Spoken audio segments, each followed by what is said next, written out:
All right. Welcome to another Inside the Titan Studios. With Hello me, there, as folks. always, is the host, Big Time Malcolm Fine. Damian Martin here is guest speaking, and this video is kind of an interesting one. And I will turn it over to the host. Indeed, folks, welcome very much back to the channel, Inside the Titan Studios. And also, thank you for joining us. By the time this goes up, we're going to be done. Everything is up. We hope you enjoyed the ride. Essentially, at this point, we're just recording some shows here and there. And this show is actually precursed back with the questions video we did forever ago. Seems like forever ago. Was forever ago. People, we have been working diligently to bring TWF to TWF alumni members and to a new viewing audience here on YouTube. We have been busting our britches for 6 months to get this stuff to you guys. Yeah, Is it the best audio? No. Is it the best footage? No. Is it the best we can produce with the tools that we have and 22-year-old VHS tapes? Abso-freaking-lutely. And indeed, and I want, once again, I've said it in the last Inside the Titan Studios, but I want to thank my partner in crime, always Damian, for helping me out. All he had to do was just silence some audio here and there. Instead, he made graphics, he made instant replays. He really did a lot for the channel, as well as I of course saved the videos, kept them in the condition they are in so that they could go up. But at this time, it's all done, and now we're just having fun.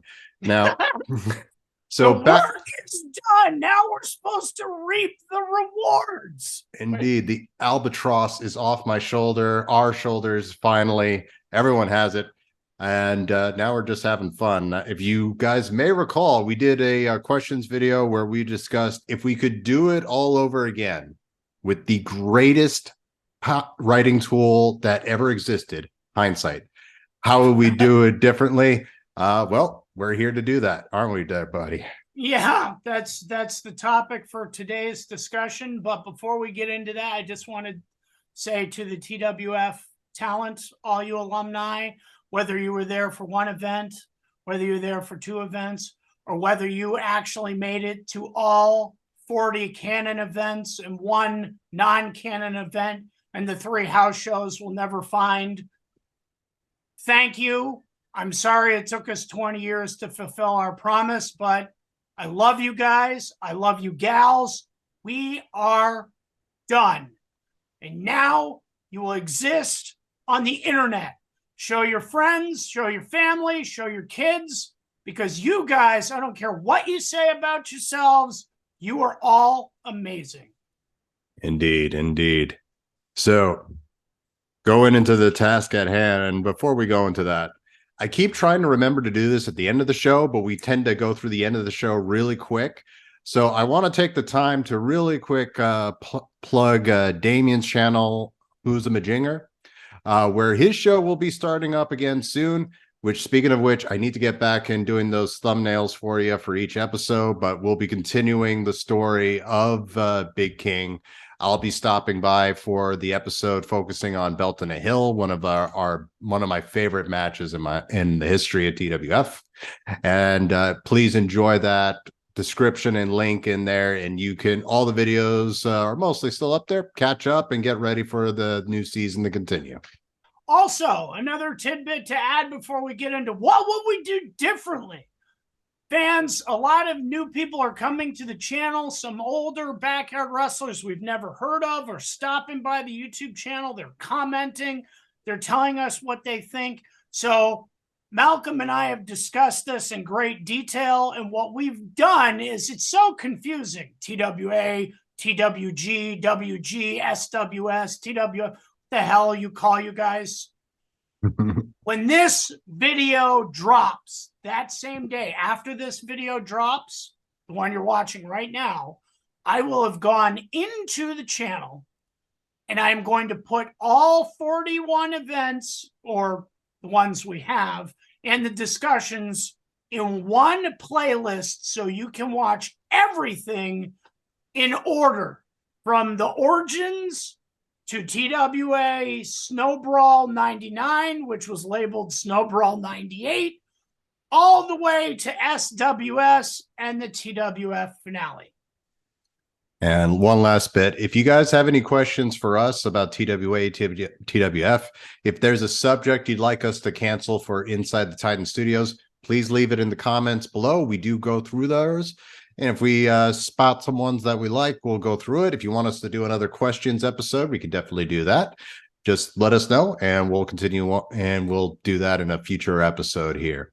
And Malcolm and I are working hard on trying to get some more of the alumni members to start showing up in videos like this for future Inside the Titan Studios. It'll be great to reminisce. It's fun to have them send you a video and say, oh, I remember this, blah, blah, blah. But when you're one-on-one, it's a little bit different. So you can get some insights that you wouldn't have gotten watching our videos. Because watching the cuts, watching the video from 20 years ago, and then getting our take on it now, you're going to get two very different things going on there. Absolutely. So the task at hand, if we could do it over, and I don't know about you, buddy, but I have got a list here. I've actually broken it down into 3 subjects here. I got one for TWF, which is the longest one easily, one for myself, and as a little bonus, I got a few for you. Oh, nice. I'm glad you're doing it that way because I did not prepare anything. I do have a couple of things that I know I'm going to bring up, but I like, if you've ever watched that show BuzzFeed, the like these guys that do like paranormal investigations, you have the guy that would be you who does all the research and stuff and finds the haunted places to go, and he's a believer. Then you have the skeptic who has no idea what the hell's about to happen or where they're going. He finds out the day of. That's how I like to do these videos because you have always been a journalist. You're very good at researching stuff. So I'm just going to go off the cuff here, ad-lib my tail end off because that's what I do. Indeed. I'm actually quite relieved to be doing a subject where I can contribute. The last 2 subjects, it was before I joined TWF and after I left. So I was essentially just interviewing you. Right. And you guys need to understand that the man doing this with me right now, big time Malcolm Fine, TWF would not be what it was without him. I mean, sure, he wasn't there for all 41 events, but we knew when he was gone and we knew what it was like when he finally came. And this man has so much knowledge to share with you guys on professional wrestling, on backyard wrestling, on how to properly book, how to do techniques correctly. I mean, he's just a brilliant man to work with. I love this guy. He's awesome. I appreciate that, man. And let me tell you, Damian for the ring teardown episode did extensive research and actually like broke down how many events I was in. I got to admit, the anal retentive part of me was not happy with 27 out of 41. Like, I was like, oh, could you not find one more so I'm at least in the 30s? Change the number live. They're like, WWE inflates their numbers all the time. Inflate it for me. I was there for 43 of the 41 events.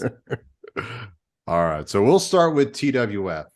Now, the first 3 sort of go along together, and essentially, it's one part of me. Like you saw it a little bit in the Big Time Malcolm Fine documentary I did back in 2007. I was not all in as far as being an editor for the show. I did it as it was my responsibility, but obviously the rules I didn't understand. I wasn't mature enough, I'll admit, to understand the importance of it. And I definitely did not understand how important it was for me to be doing the editing as it was. As you know, not to toot my own horn here, but when I was doing the editing, we have every show, nothing's missing. Literally the first show where I'm not doing it, it's gone. So for number 1 for me is get into the video editing. It is important. It's going to become super important 20 years later. Make sure that is your focus. And for every event, make 2 to 3 copies. In fact, I even would go as far to say, hey, I would have told people in TWF, if you get me a new video, I will make you a copy of the event. Reason being, most of those people still have those 20 years later, maybe not. But the more copies of our shows that are out there, it makes this whole process even easier to do. New videos only. I was kind of shocked to see how many events were taped over other tapes that had previously recorded. And I think he even mentioned that one recorded over another event, which is unfortunate. And actually one more here. Keep binders and records of every event and save it. And that way, like, you could go back to it and you see that, oh, Puerto Rican Freeze never won the tag team titles. That's a mistake. And on top of that, when we're doing this, because a lot of what we're doing, I don't know if you realize, Damian, is archaeology. Like figuring out that Miz is the champion. We like talked to the locals, which were other wrestlers.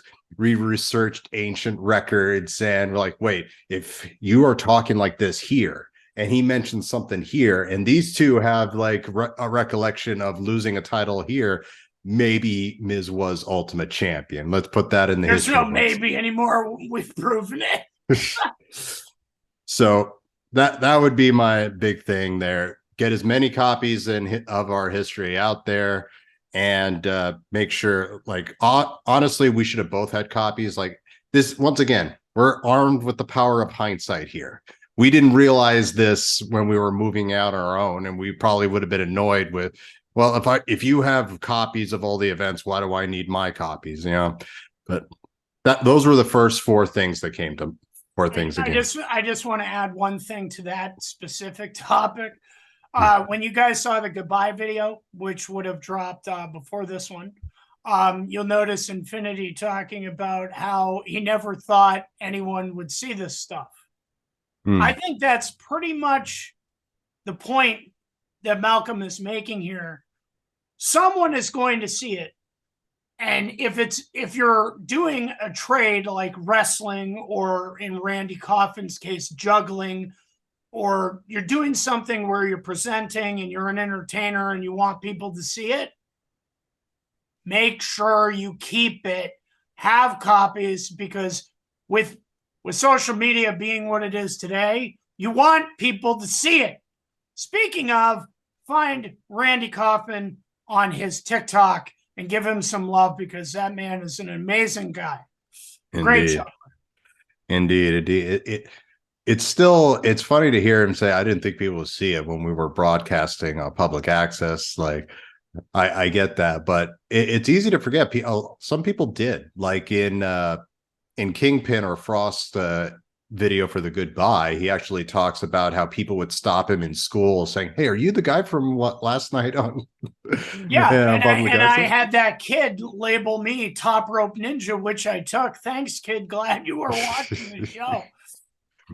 Indeed. And just like the more copies out there, the better it would have made. Imagine how great it would have been if it would be like, hey, we don't have this event with Malcolm's goodbye. Who has it? And like 5 people raised their hand. Like it would have been. Yeah. But it made this a lot easier. And of course, at the very least, having a written record of what's happened, and it would have made figuring out who was champion and who wasn't when we're here.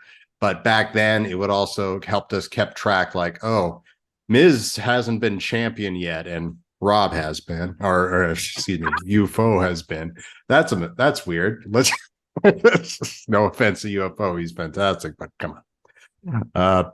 But those are the first 4. You want me to just keep going through the list here? Yeah, absolutely. I'll chime in when you need me to, and when you're finished with this topic, I'll go into the things that I have in my mind to share. So, all right.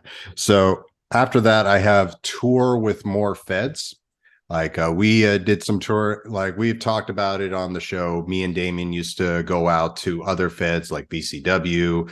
We famously drove out to Derry, I believe, for EBW. But there were other feds that we didn't touch or didn't really reach out. We sort of waited for them to contact us. I feel like we could have that we could or maybe should have also been a little bit more aggressive there. Like World Virgil Federation was like one of the ones that I think of that it would have been fun to have at least one show with them.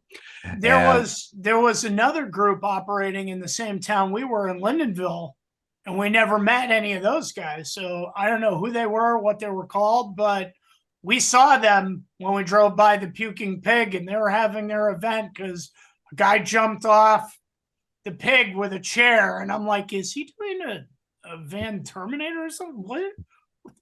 There's backyard wrestlers over there. Why don't we know these guys?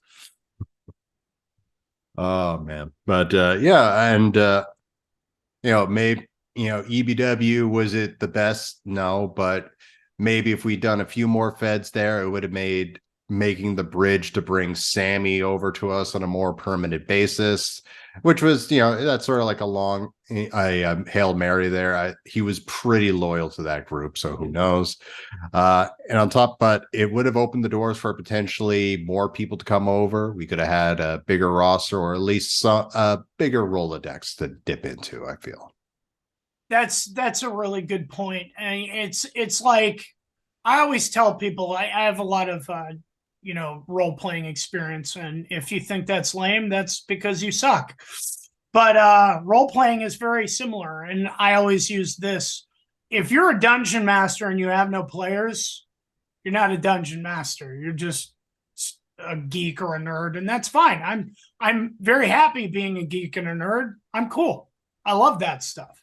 When I was a kid, it wasn't cool, but if you are a promoter or want to be a promoter and you have no wrestlers, same thing. So the problem with wrestling is injuries and people getting hurt and people not showing up. So the more people you have on your roster, the better off you're going to be. I mean, TWA, the unfilmed era, we got up to 30 guys. That lets you fill holes when things happen. As a promoter, I don't care if you're in the indies or if you're backyarding or what you're doing, you cannot expect every wrestler on your roster to show up to every event. Life is going to happen. It's the way it is. Indeed. And while we did get some nice homegrown guys like Iron Claw, Frost, and Black Ice, of course, as well as Cross, did I say? I always confuse Cross and Frost for some reason. The names sound similar. Yeah. Obviously, they look different, but yeah. But some of our best guys came from touring, as I mentioned. Like, of course, first and foremost, Falcon, one of the most decorated men in our company. Grave Tavern, who really was only in the Fed for a short amount of time, but left a lasting impression on. Yeah, I was gonna say, TWF wouldn't have made it without Grave Tavern, because Grave Tavern is the one that unlocked, like, I think I said this in another video, but I'll tell the story briefly again because it's so important. I joined or wanted to join LSWF, and I went in and Grave was the teacher. Why? Because Grave was a professional wrestler. Why would a professional wrestler work with backyarders if he's already trained? He had a serious injury that kept him out, and he wanted LSWF to continue. He found out about them, so he thought he could lend his hand and became a mentor to all of us. When I stepped in the ring on that tryout day, I started what I do in TWA, and he grabs me, goes, whoa, kid, whoa. What the hell are you doing? I said, I'm going to wrestle you. I'm going to destroy you and pin you, and that's that. And he's like, you need to communicate what the hell you're doing so we don't get hurt. So he unlocked kayfabe. He unlocked the communication. He unlocked the magic and the secrets with audience, everything in the wrestling to me. So what you guys know and love as TWF, we never would have got there if it weren't for Grave Tavern. So, Grave, I love you, man. Sure, you're only at 6 events, but we wouldn't have had any events without you, man. Somebody would have got hurt or maimed or who knows. Yeah. But yeah, just to wrap up, like, I often joke that I joined TWF or TWA technically at the right time, but also the wrong time. right time because I was literally there from Rebirth on to, which was literally like the resurrection of it. Like, would have been great if I was at Millennium Madness, sure, or I would have got beat up some, but it would have been cool. However, I was there right at the point where you guys figured out it was fake, so I was able to be used to my maximum. However, I also joined at a time where a lot of the local feds seemingly stopped. Like, you were in VCW quite a bit at the beginning, and I'm guessing that they just ended just before Rebirth happened, or at the very least around before I had moved down to Vermont for it with you guys. That would have been fun if I could have done that with you, but just missed it. But hey, so but yeah, doing other feds, that could have been a great learning experience. As the more you wrestle, and most importantly, the more variety in your opponents, the better you become. Like, granted, EBW wasn't my style, but then again, it wouldn't have hurt for me to know how to be in a ring with a hardcore wrestler and be able to manage that. And it gives more options for our group going forward here. Now, did you have anything else to add on that one? Or I'm curious where the next topic is, because the things I'm going to discuss, maybe we do that before you get to your questions of me, because mine are more of a everything lumped together. What will we do differently, and not specific to each TWG, TWA, blah, blah, blah. If I could do it again today, this is what I would do, is how I'm going about it. So you just continue, and when you think it's time for me to do that, you just give me the floor, okay? All right. So as far as it's funny you mentioned Grave, because the next one was talk to Grave more about stuff. And now I always saw our relationship with Grave sort of like a teacher student type of deal, not in the sense that he sat us down and explained things, but more of a martial artist type of way. He would give us an idea of where to go, and we would go out and make our own mistakes and learn from that and what have you. Like, he introduced video editing, something that we both do now. Yep. But back then it was sort of like introducing fire to a caveman. I remember we would just huddle around his desk as he worked his magic, and he would make we were around his desk as we watched him make that little beginning part for TWF, the 1, 2, 3 dig it with and we watched the T turn into a W, turn into an F, and we thought it was the most incredible thing.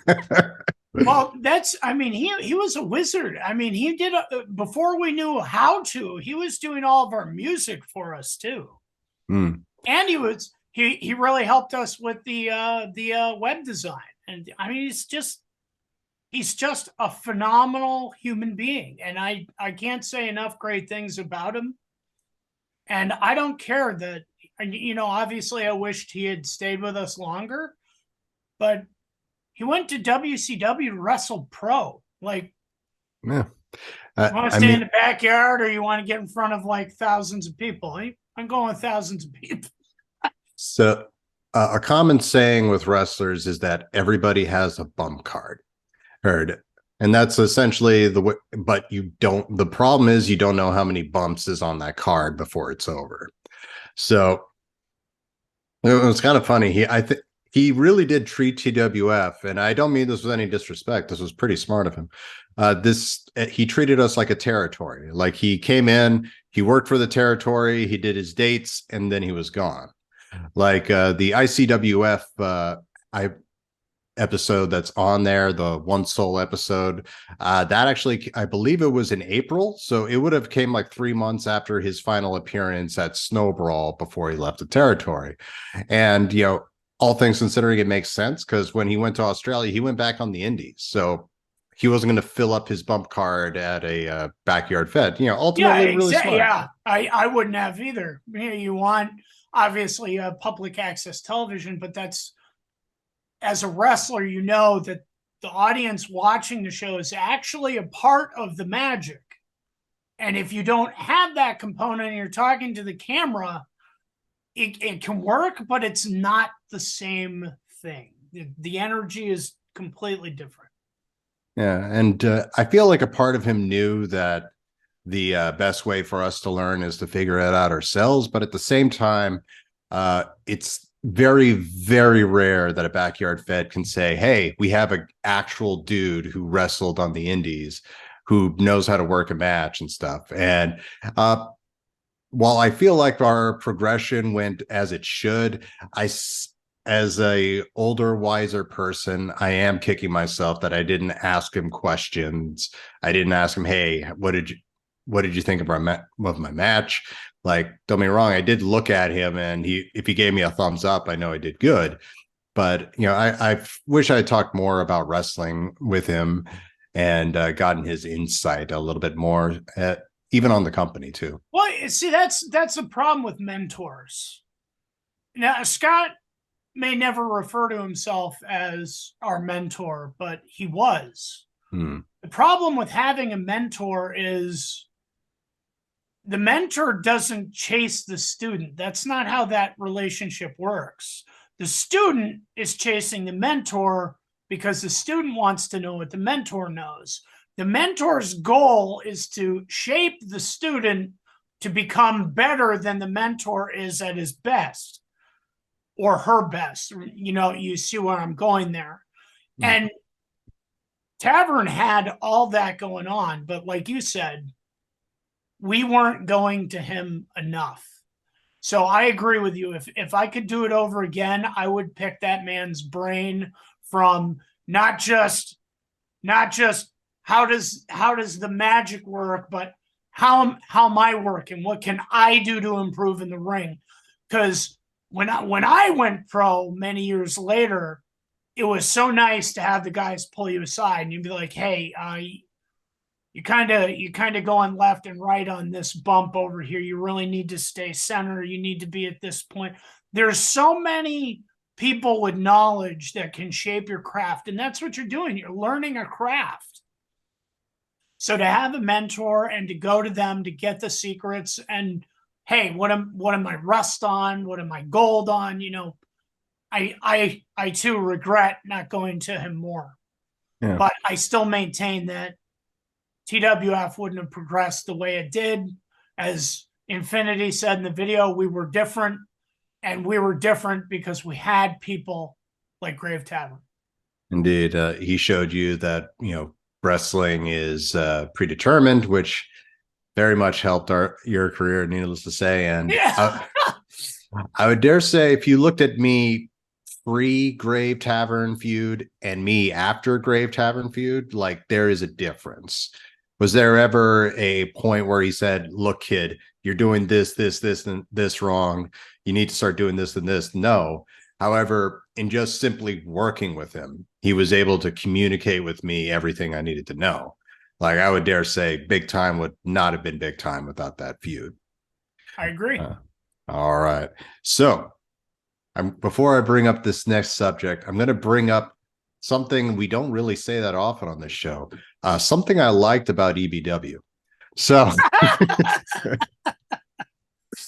now I've been going through the library, as I have a good chunk of it. I would dare say I have about 85% of it.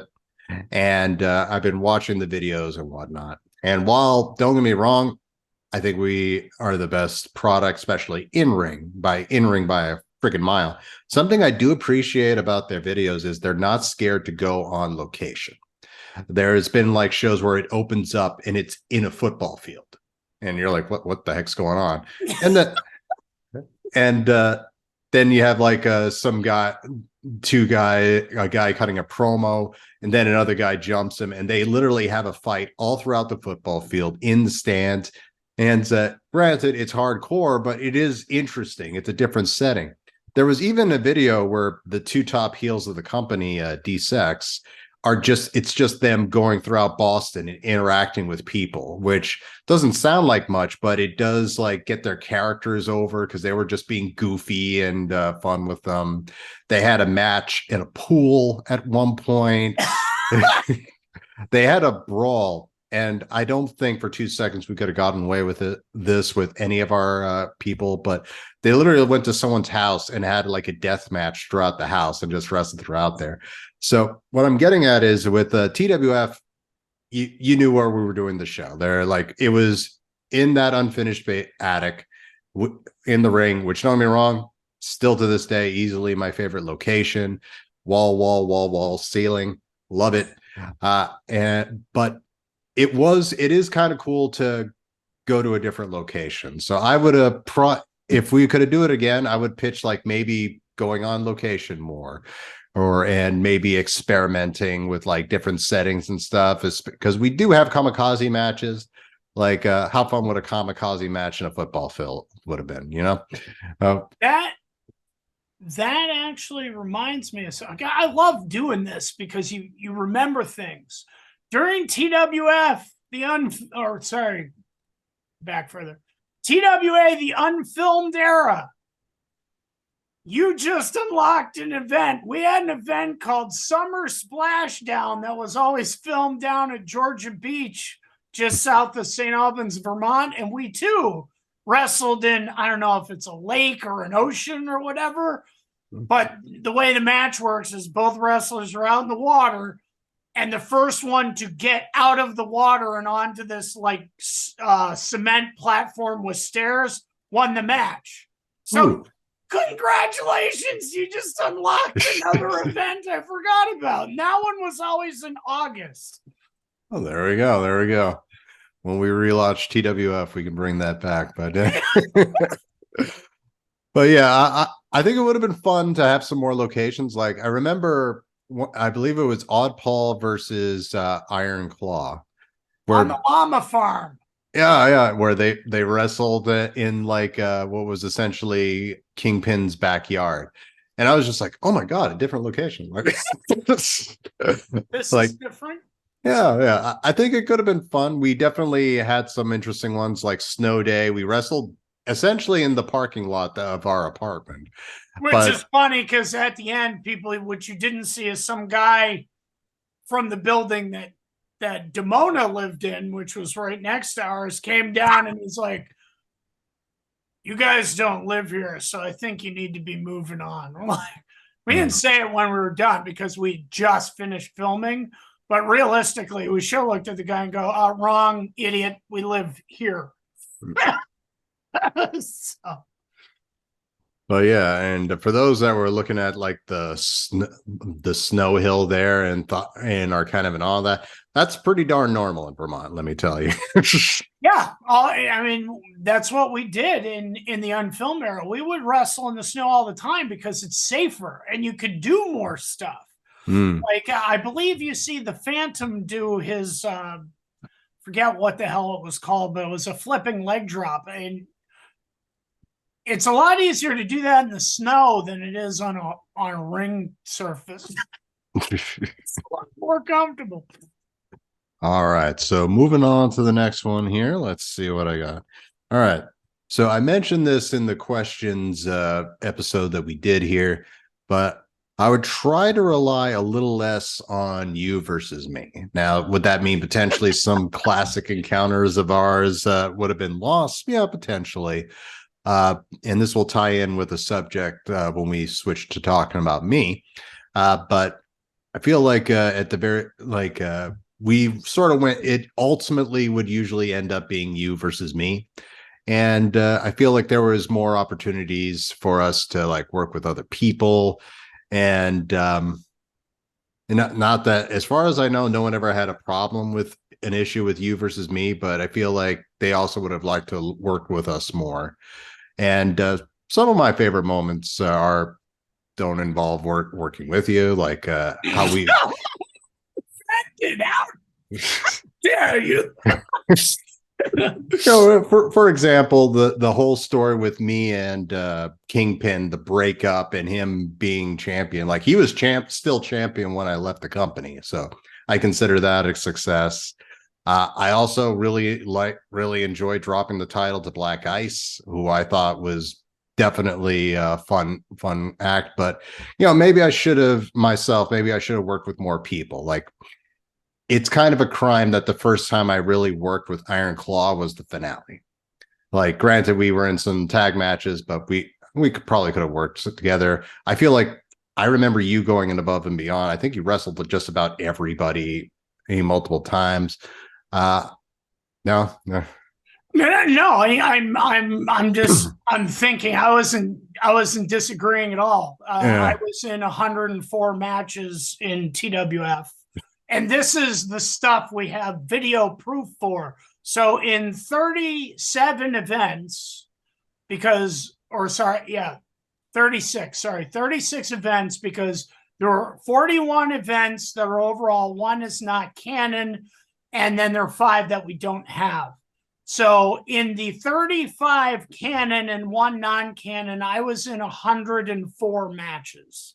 So I don't know how many times I wrestled in the 5 that we lost, but I'm going to say it's at least 2 per event, because I know I usually wrestled at least twice.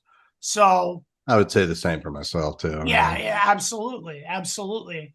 And yeah, so I'm not going to disagree with you. I think I worked with everyone at least once, maybe even twice or even 3 times, except for the people who didn't go, because I know I didn't get in the ring with Anguish, although I did nail the nuke on Infinity so he could do that swanton elbow that he was famous for.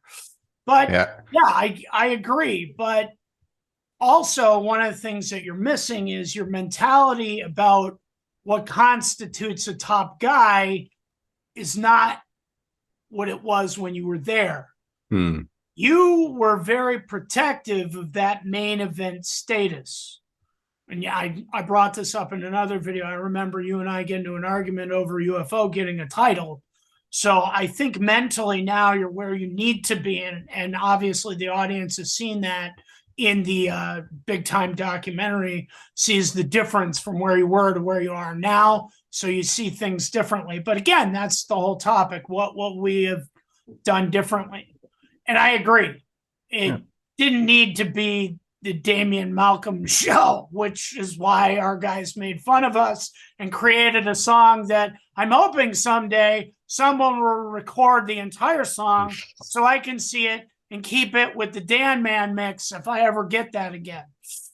Yeah. So, like, to explain what Damian was talking about, yeah, I was super protective of main event. Like, I was very big on everyone should not be a former Ultimate Champion, if and possible. I agree. That I do agree with. Like, I was watching Elimination Chamber, and like literally, with the exception of one person, but I'm pretty sure everyone in that match was a former women's world champion, and it just that fact makes it seem less important when like everybody has held that belt. It's just like, okay, whose turn is it now? Like I never wanted that to be the case.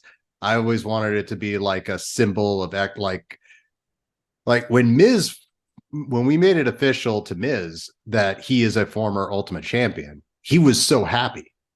Like, would he have been that happy if we were like, okay, yeah, you did have 4 reigns instead of 3. Sorry, probably not as much. But the fact that he is in that echelon, like, it's important, which was always what I wanted to go for. That being said, Damian's right too that Rob, in the case of the UFO example, which is unfortunately the most famous example, you got to give credit where it's due, and UFO is always one of our most reliable guys. Yep. And now, should he have had the belt before Miz? Maybe not, but like, once again, that's like going down. UFO didn't have the Ultimate title because, again, we're going back to that. It was, I think, the Havoc title or another title at the time. I believed in my heart that the people that were going to practices all the time, they were showing improvement. They may have not been the best, but they were showing improvement. That, to me, showed dedication, and that's what I wanted to give the belts out for. But I'm not going to sit here in this conversation with Malcolm right here today and say to you that I didn't think that Ultima Legends or Legacy Champions should have been better than everyone else, because there was an echelon that you needed to reach to earn that title. And the problem is, when you look at it now, you have that heart that you want to see everyone up and come, kind of like Grave did with us. But the problem is, the reason you saw Damian versus Malcolm so much is because everyone else was green. There wasn't anyone that could compete on that level, unfortunately. So I'm going to combine a few things here, because what you just said made me think of something else that I would change through the power of hindsight here. So I would have pitched more stuff for us to buy as a Fed, like not just stuff like hardcore items or whatnot, like something that just made me think just now. Something I would change is giving a better emphasis on the Havoc title. Like looking at it here, I feel like the Ultimate title and Legacy title was mainly featured, and rightfully so. But maybe it would have made, not only should we have maybe given more storylines and thought into there, what if we pitched, how about we get, just like the Ultimate title had an actual belt and not one of the foam deals, like maybe bring up, hey, how about we pitch in and we get like an actual real belt for the Havoc title? And maybe that gives it a little bit more prestige, because there is a difference between holding up my WCW world title as the Ultimate title and one of the foam gimmicks for the other titles there. Like, it would have been great, like even if there were just like $100 or something like that, just like getting something decency. But at the very least, I feel like Havoc title could have been given a little bit more love, as it would have made it feel more of a big deal for people to hold onto that belt. As it is right now, it feels like even now more people are more focused on, was I an Ultimate Champion, as opposed to the Havoc title. Yep. Well, the Havoc title to me always symbolized the middle card range. Many people don't realize this, but I challenge you to go back and watch TWA through the years, for the 3.5 years we were doing the show. Go through all the free previews, the house shows, watch. You'll find out that Damian Martin was in the mid card for a very long time. I attribute my win record to the fact that I was mid card for a long time. So there's a lot of stuff going on there. And then, to my very much chagrin, I also competed in hardcore more than I ever wanted to. And that wasn't because I hate hardcore, because I do. I've made that very clear. I think it's stupid. If you have a steel chair out in the ring, somebody's sitting in it, and Malcolm and I are wrestling, and then Malcolm pushes that individual out of the way, waits till the ref is turned, and then hits me in the head with the chair. It has more effect than it does if there's steel chairs in the match, and hitting person with steel chairs is expected, right? But because of the way I bump and my stunt background and my martial arts training, I was willing to sell stuff that no one else would, which is exactly why people wanted Damian in a hardcore match. So that's my 2 cents on that stuff. Yeah. Those titles were, you're going to have the hardcore title, you're going to be there. And the Havoc title, to me, was the mid card that was the stepping stone to training, learning how to handle the microphone and talk to the audience when you are mid card, but you're on your way to the top. That was like the milestone that you had to hit. It was the launch pad, if you will, to get you to the top. Because when we put that title on you, we got to see, can you bring the audience and their emotions and pull at their heartstrings and bring them on that story journey with you? Or are you just going to the ring because you now have a belt? And that was pretty clear to Malcolm and I, an indicator if this person was ready for the big leagues or not.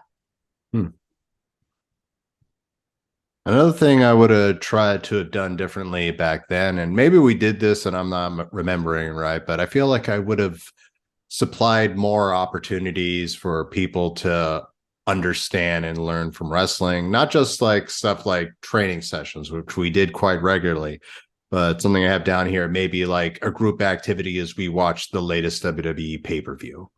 And so that they can see like varieties or different types. I would have also looked into like wrestling tapes, especially like indie feds that weren't WWE. It's always good to have a variety, like something I feel with some of these, and maybe you might disagree with me, is like if you were to have gone back and asked some of the wrestlers from TWF who their favorite wrestler is, I don't think that many people would have one. Like you and me obviously would have one. Falcon would have one. Miz for sure would have one. Frost, Black Ice, Iron Claw, would they have had one? I don't know. And that's not knocking them, but I feel like if you really want to get an idea of like your style or what have you, it's a good idea to have someone to sort of mimic and what have you.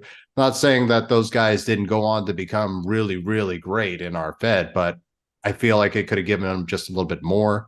So stuff like pay-per-views, like we would go to watch Raw and SmackDown at the college, maybe invite them to join us for that. And something other than the Hulk Hogan drinking party, which was an abysmal failure. But a failure.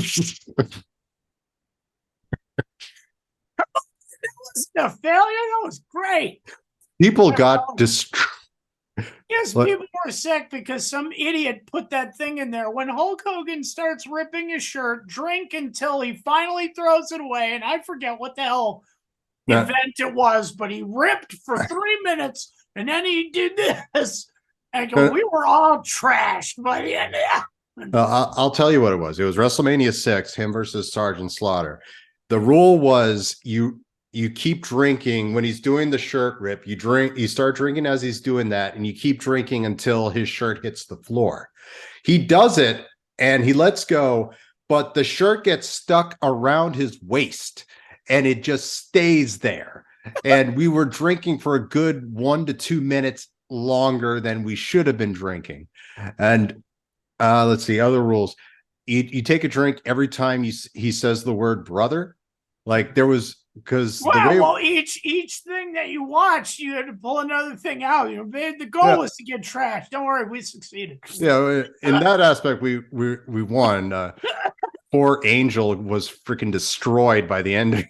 But yeah, there was like how it would work. We did all the WrestleMania matches. We recorded the promo he did before the match and the match itself. Yeah, and great. The one match he did, I believe it was WrestleMania 5.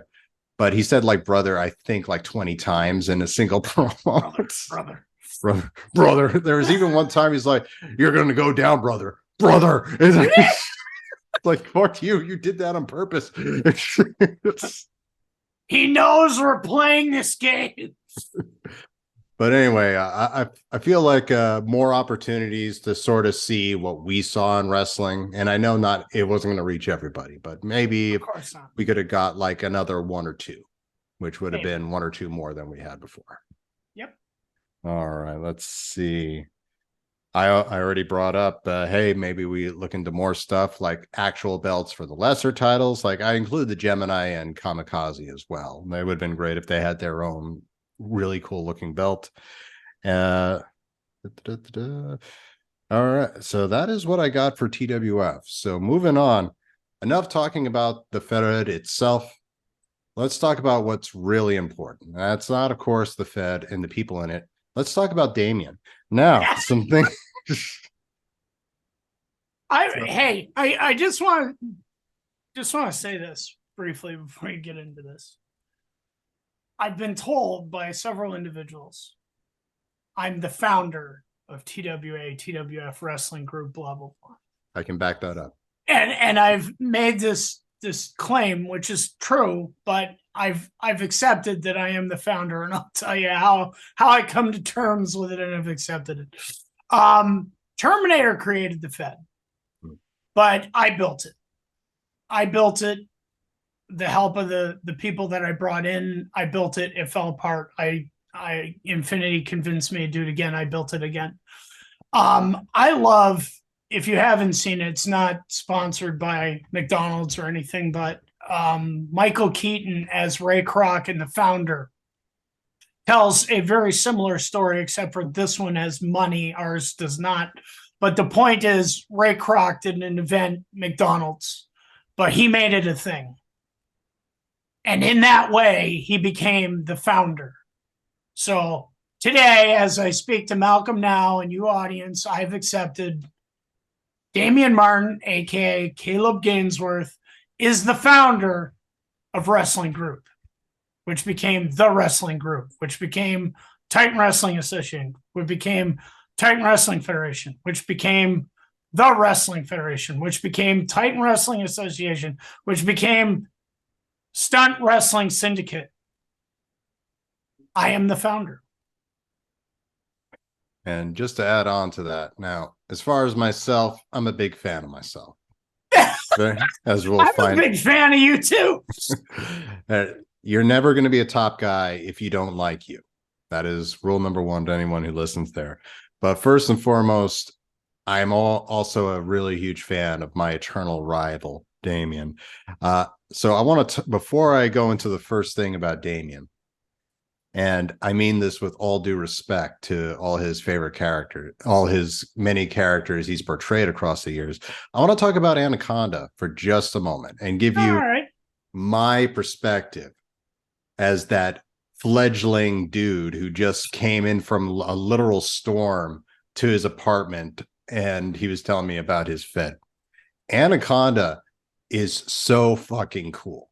Like, you sit down and you can tell the difference in ability, and let's just say, in Anaconda versus like everybody else. Like, everyone else sort of was the same, and then you see the Anaconda, and the first thing he does is that standing backflip, which, yes, I poked fun at on Who's a Majinger's show. But let me tell you something. I have wrestled for over 5 different wrestling federations. Over 5. All the various abilities. There was even some martial artists in there. Nobody did a standing backflip or can do one. Yeah, Miz could do one off the top rope with a little bit of extra boost there, but Damian is to this day still the only one who's been able to do that. And then he's going in and he's doing backflips. And like, I watched his stuff in EBW, where he's like doing a cartwheel off of a freaking oil drum, landing on his feet perfectly, and then spin kicking BJ in the face. That is freaking awesome. Like when you came in there, Anaconda was in so many different feds, and he was just this unstoppable monster everywhere he went to. He was undefeated in most of them, most notably in EBW, where he not only was undefeated, he was their champion. And as soon as he won the championship, he big leagued them and never showed up ever again. And like this, I did it once, and I need to go again. I got it. No disrespect to those guys. I was just too busy. So, like, Anaconda, honestly, was like the guy, like across, like the only guy who I would say that rivaled him as far as coolness is Grave, but I would give a slight edge to Anaconda just because he had the whole superhero mystique to him and what have you. Was he rough in the beginning when he just found out, like yesterday, that wrestling was predetermined? Sure. But if you go from there to where I came in, like, the growth is just exponential. If gun to my head, if you ask me which one of the faces of Damian is my favorite, it's always going to be Anaconda. I always I got the whole nostalgia, like him sitting down and just like showing me tape after tape of himself as Anaconda. He had videos of him in EBW. So I saw him take on Ernie the Cab Driver Wilson, who is currently Ivar in WWE, which Ernie the Cab Driver Wilson was essentially a spoof off Ernest the Cat Miller. Basically, he was a martial artist, but he wasn't actually. And Anaconda comes to the ring, and he takes off this outfit, and he's got a full-on kung fu gi and a red sash, and he's explaining to the audience at home, fuck this guy. I'm an actual martial artist. This red fucking sash I have shows it, and I'm going to kill him. Yeah. And then he proceeded to kill Ernie the Cab Driver Wilson in one of the greatest matches in EBW history. And like, and you would imagine maybe in EBW it wasn't as good as it was in TWF. I would argue you were pretty damn fantastic in EBW because it's just essentially a fight, like a kung fu fight scene with you in EBW. You're just bouncing around everywhere. You're grabbing weapons. I think you grabbed like a stick and started twirling it like a bow staff, and you're like, "Oh fuck, he's done." Like, like honestly, if I could do it again, and I probably would have lost this battle, but I would have argued keeping Anaconda. I would have argued. Because I feel like the big thing that you were relieved about when you became Nuke Ultima was losing that mask. Yeah. Which I would have argued just get a new mask that makes it easier to breathe and keep Anaconda. Because to me, that's always you. And likewise, I would have... Now, keep in mind everything I just said about how Anaconda was booked everywhere. LSWF, VCW, EBW. He was like this unstoppable superhero. Oh, like I'm struggling to remember when he lost. Urban Voodoo may have gotten some BS roll up here somewhere, but aside from like, because you guys, is that why you recently asked me? You're like, have I ever pinned the Anaconda? I think you pinned him more than any other human being on Earth. Well, I pinned you. I don't know if I pinned Anaconda because it was like. I was thinking back and I was like, I remember like when we had that non-title showdown, you beat me. I got the title off of you because I did the dirty trick where I pre-recorded you saying I quit and then playing it on the loudspeaker. Yes, but you got a pin on me in the 20-minute battle match, whatever, however many falls. You know, the 30-minute, 20-minute match. Were you Anaconda or were you Nuke Ultima? I was Anaconda. And then pinned me at the first move. I go for a crossbody. You go into the big fine drop and get the first pin. So, okay. All right. Yeah. I always think you're Nuke Ultima for that match, but okay. I guess. No. Okay, I guess I got a pinfall there. Yeah. You've beaten that superhero more than anyone. And the thing that makes it great is because you view it as you didn't beat him, you had to cheap him to beat him. Yeah. That's why it works. That's as the bad guy, that's what you want. Just like when I was Nuke Ultima and I beat Frost all by myself right after his partner bullshitted him into believing that he won with a pin, then back kicked him, gave him the big fine drop, and then boom. Oh, it wasn't Nuke Ultima. I'm sorry. It was Scatman, but still, they're twin brothers. Who cares? They're the same thing. So I'm going to annoy a lot of people here, but going through like everything I said with the other feds, I don't think you get across how big of a deal he was if you watch TWF, where I outsmart him and Iron Claw takes him to the limit, if not beats him. I forget. Yeah, he beat me in that when he power bombed me through a steel chair off the top. Yeah. That was lovely. Like looking at TWF, we were kind of, we were more like NWA, WCW than we are with WWE. WWE, the baby faces running roughshod. Hulk Hogan is the most famous example. Meanwhile, over there, NWA, the Crockett's, and WCW, it's the Four Horsemen running wild. We were very much heel. I feel like for a good chunk of it, a heel's holding the title and a baby face is chasing them, so to speak. But I feel like in hindsight, I would have given Anaconda a much stronger run, just sort of to run off that momentum you had from all those other feds.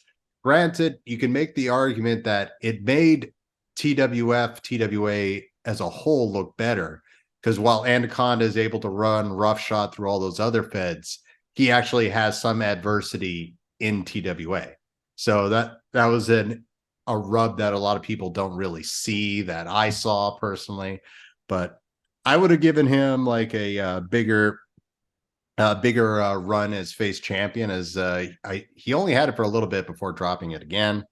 And I would have booked you a bit stronger. I also would have pitched in to giving you a mask that you could breathe in as well. Well, here's the thing. Let's step out of the world of kayfabe and get into the world of logistics. I was tired of the character.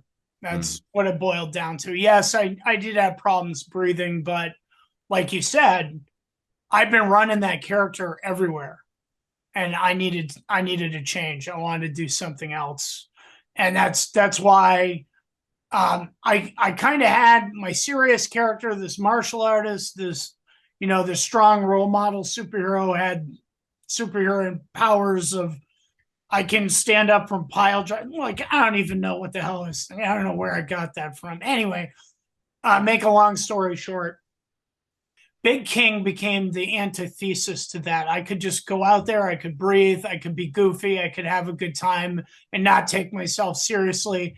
And I could just enjoy really making the other guy look good and having fun in a match where I don't have to use all of my martial arts and gymnastics and acrobatic training to really upsell what I can do. And that made Big King a lot of fun for me. And he's just a big stress reliever. And I didn't have any ego attached to Big King. I didn't care where he was at. I'm not gonna lie. I really didn't care where I was at most times, but I had a lot more ego associated with Anaconda than I did with Big King. And when I was tired of that and I was ready to move on, I merged those two things together. And basically, Nuke Ultima is Anaconda with the no ego attached to it. That's why I think I was upset when we got started this program. And I'm like, man, Nuke is a piece of crap. He never wins. And when he does win, he loses right after he wins. Like, this guy is the guy everyone beats on. Heels beat on him for being a heel. Good guys beat on him for being a good guy. No one wants to tag with him. Here's the guy. So I love Anaconda. It came out of, obviously, it's a rip on John Voight in the movie Anaconda, although I associate all of my real in-life skills to the way that character talks. But I didn't want my ego attached to a character because I wanted to give more opportunities to the greener guys. And that's why it was time to hang up Anaconda, because whether I want to admit it or not, just like you coveted that main event space and you coveted big time Malcolm Fine. I coveted Anaconda and I didn't covet any of the other characters that I did. And by me letting go of that, I feel like I was able to give opportunities to the guys that were up and coming that they may not have got had I rode that one trick pony down longer, or however you say that. That makes sense. Yeah, to sort of add on to what you're saying there, the worst thing that can happen to an owner of a wrestling company, and I would also put in the booker of the company, is to be one of the best guys on the roster. Because from that point on, you're sort of riding a razor's edge of booking yourself strongly because you arguably deserve it and you are good. But you also ride that if you book yourself too strong, then you're just going to annoy your roster who think that this is turning into a vanity project for yourself. So I can exactly. So I couldn't have put it any better than that. All right. But anyway, let the record show that this guy right here, huge Anaconda fan. But enough about me. Let's talk about me.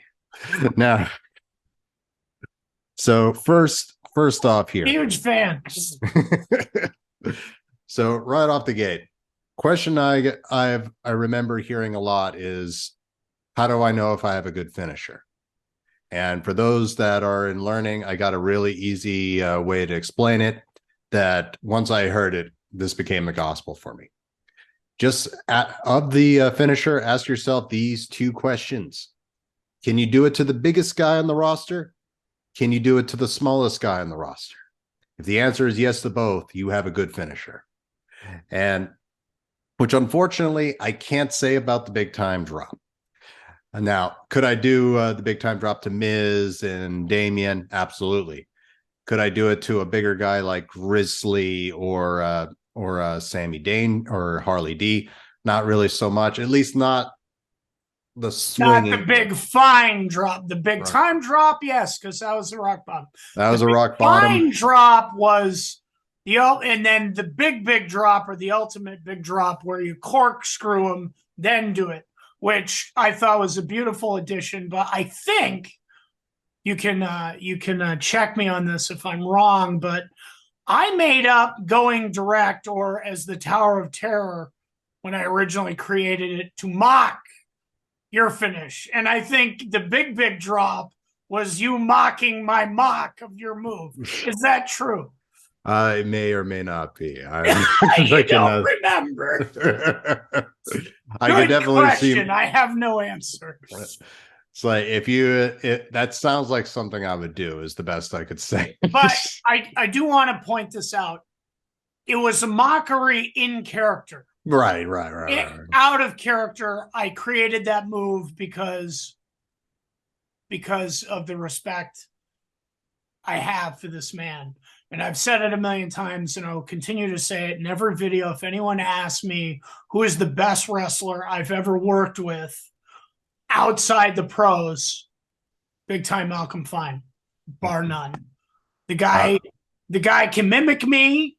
The guy can do everything I can do. Well, maybe not the backflip part, but when you have the strategy and the way he builds a story in a match, you don't need any of that stuff, because this man can counter anything that you have, and he can work with you in any way to make your style. It's beautiful. It's like a symphony or something. Like you go in there and you're like, I'm a hard-hitting guy. He can work with that. I'm a hard flipping. I go all over the place. He can work with that. He can get in there with Falcon, the most and Eclipse or Cross, the technical guys, and he can do that too. There's nothing big time Malcolm Fine can't get in the ring with and deal with. Appreciate that.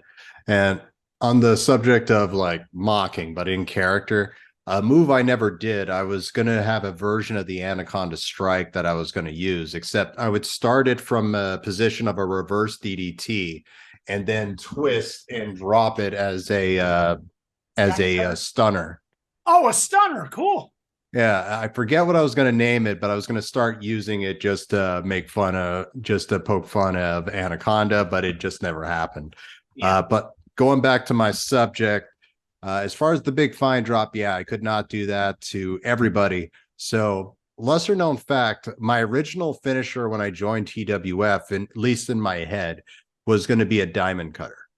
I love that finish, and I'm shocked that not that many people used it in TWF, considering how many people just copied, well, we'll be frank, they copied Attitude Era guys.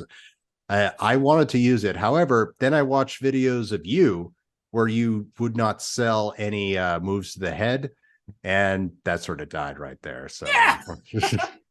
But little did I know that you would start selling the head shots like 4 months later. So in hindsight, I would have just kept the diamond. Well, it would have been worked in. The idea was that like basic headshot moves don't work. Yeah. The rule doesn't apply to the finish, because if your finish doesn't work, then the story's stupid. It's just like I've said before. The thing I could never wrap my head around, I think I told you this and every other member of TWA, TWF when they came in. Your character does not start the match with the DDT. It's a head trauma move, and you cannot kick out of 3 pile drivers. If your character takes 3 pile drivers, you're dead. I remember that conversation. So just to wrap up, like that all being notwithstanding, one, I feel like I could have done a lot more with the diamond cutter. Like the idea, even if you just look at the big time drop, which is just essentially a rock bottom, on paper, it should be the easiest move to do, because all you're essentially asking of your opponent is they just do a little jump and take a back bump, which is like real quick step 1 in becoming a professional wrestler. Yeah. Learn to bump.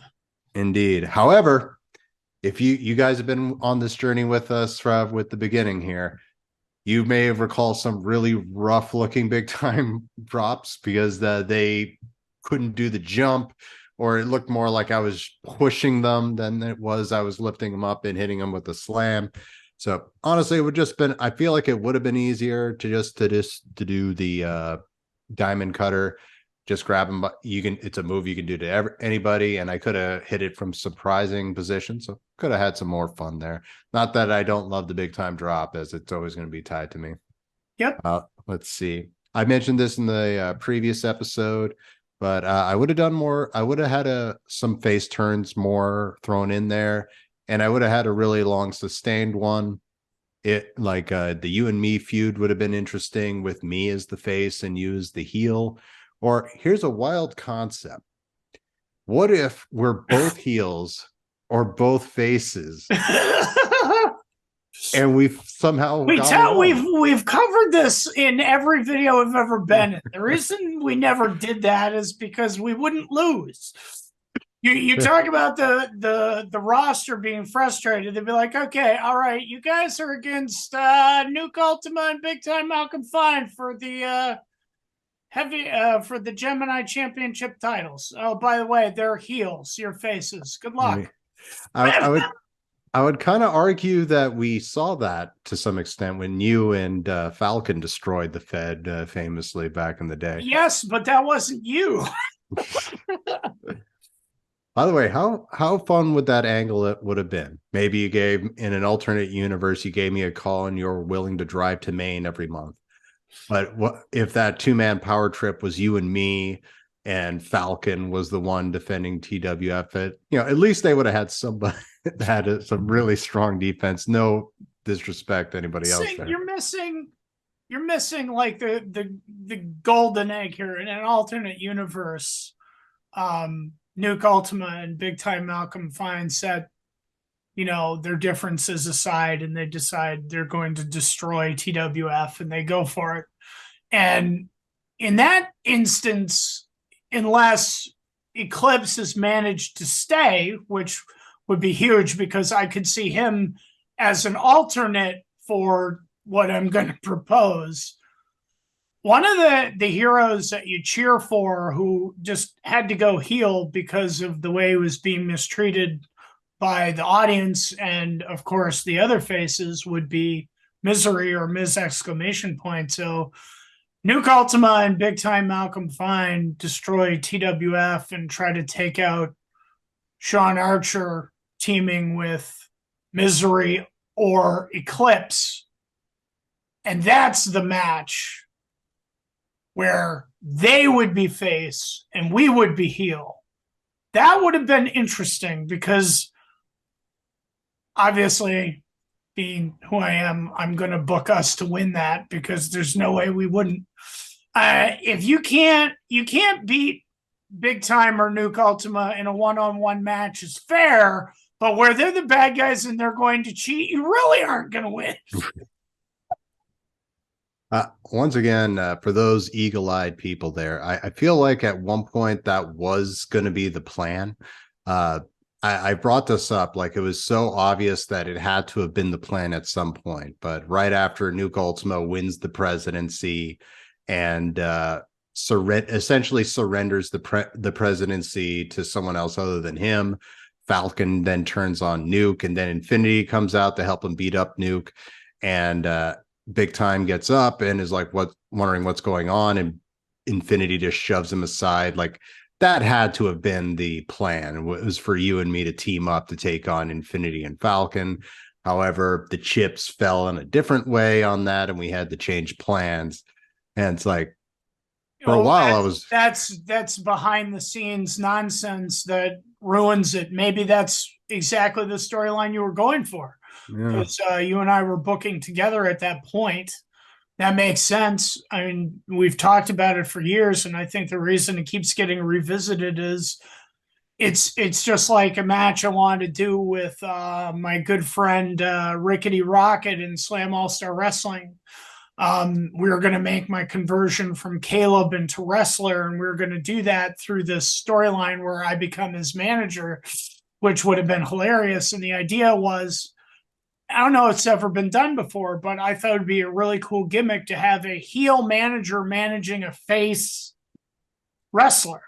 And then some point in the match, the ref is knocked over. I jump on the ring apron and I pull out a pair of brass knuckles. I tell Rocket to hit his opponent with the brass knucks to ensure his victory.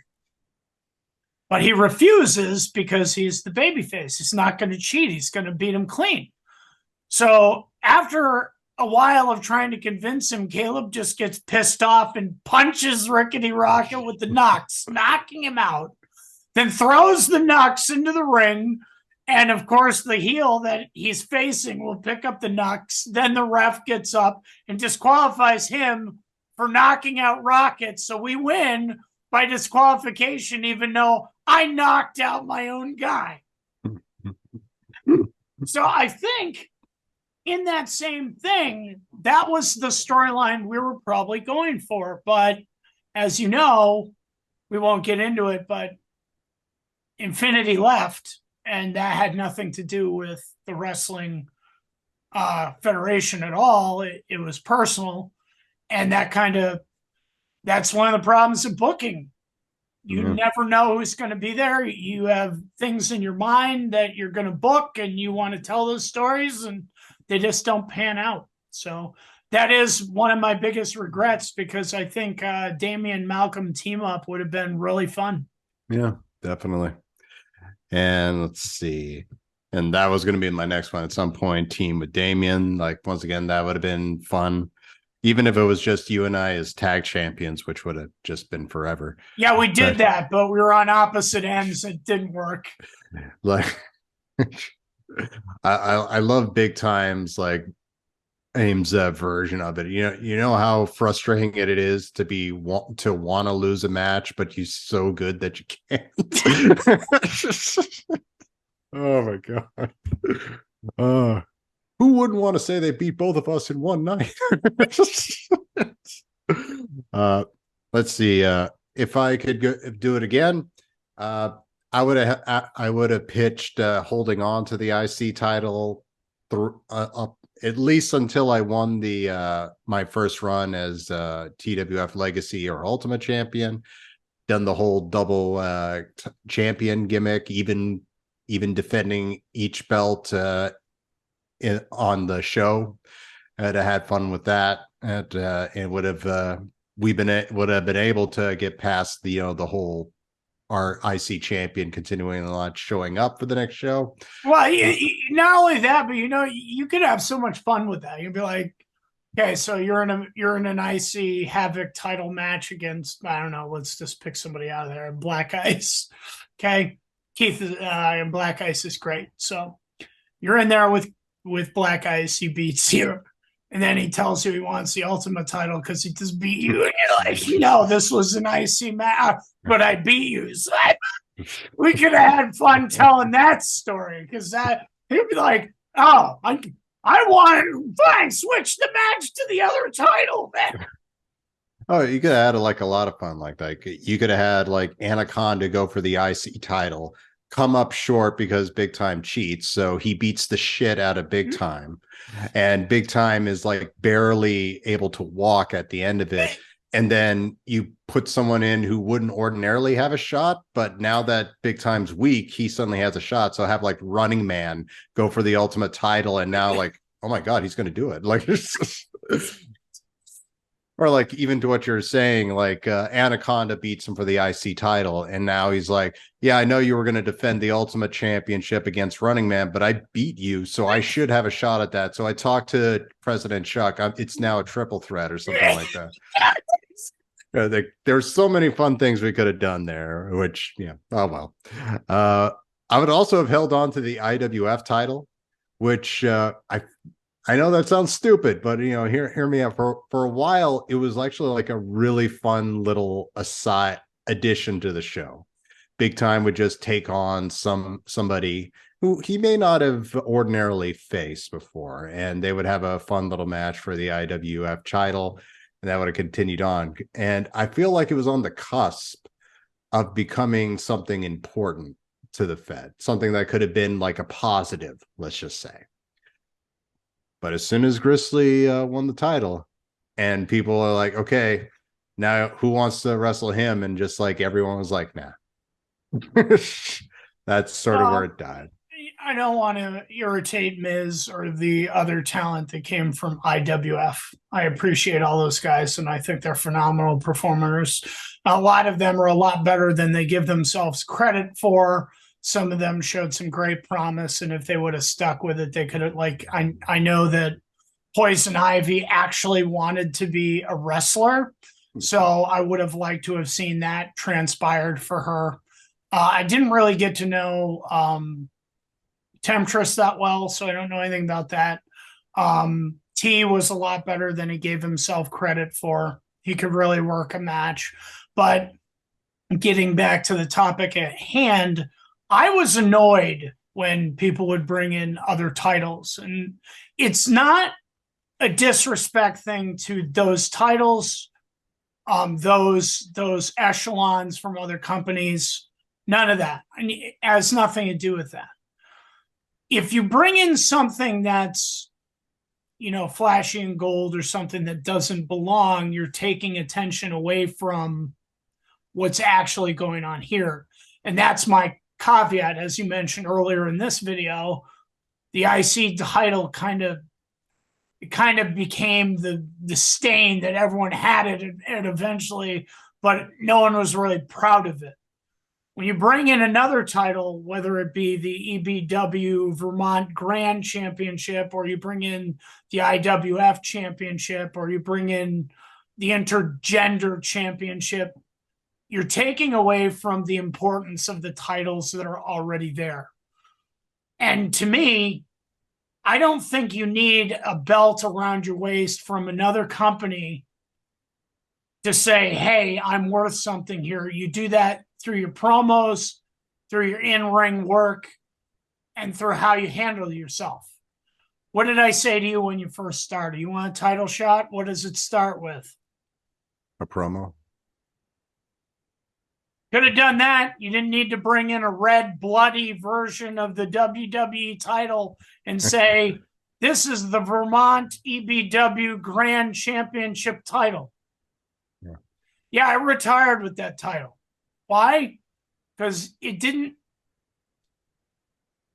no offense to EBW St. Albans, Vermont, but I was about to make a joke that, hey, not everything can be prestigious as EBW St. Albans. You don't need a title to make a statement. And if you need a title to make a statement, then maybe you need a little bit more work on your character, your promos, and your in-ring work. Because that's not, the belt doesn't say anything about you, really. It's who you become in the process of earning the right to wear that belt is what shows the audience that you deserve it. And like I mentioned earlier in this video, we put the IC title on you because we had goals for you to go higher.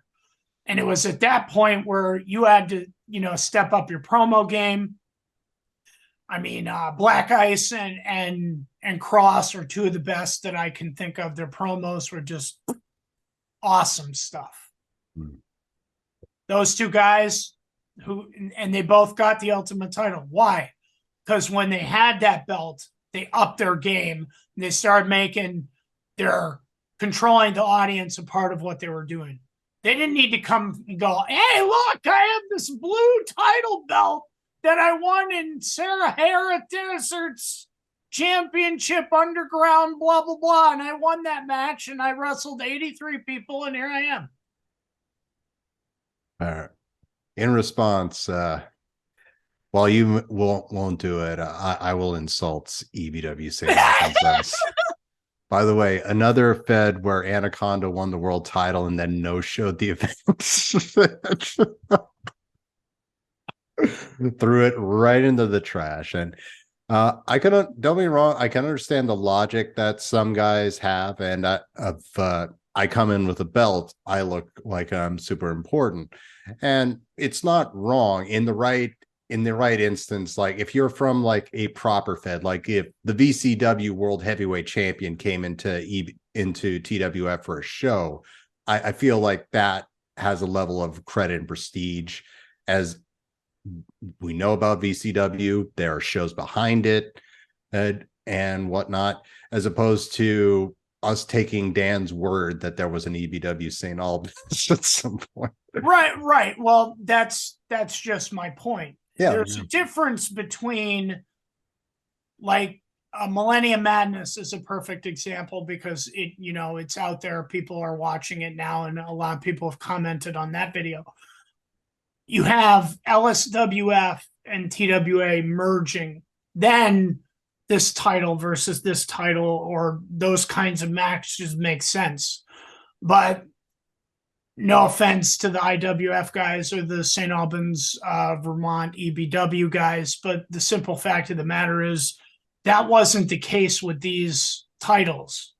These people brought in these titles because they thought that would advance them to higher participation on the card because someone let them go to Ames and buy a title for $20, and they say they won it in a match with Milky, the one-armed chimp, and some of these other greats, Bob Johnson and some of the others that I never met personally. You think if I went into your federation and beat you in a ladder match that took less than 5 minutes, and then I brought your belt to my company, Milky the one-armed chimp and Bob Johnson and some of the other guys would have come after me and been a little pissed off about that, but that never happened. And all the IWF guys, again, no offense to IWF, I have a lot of respect for every member of IWF that came to us. And those guys are phenomenal.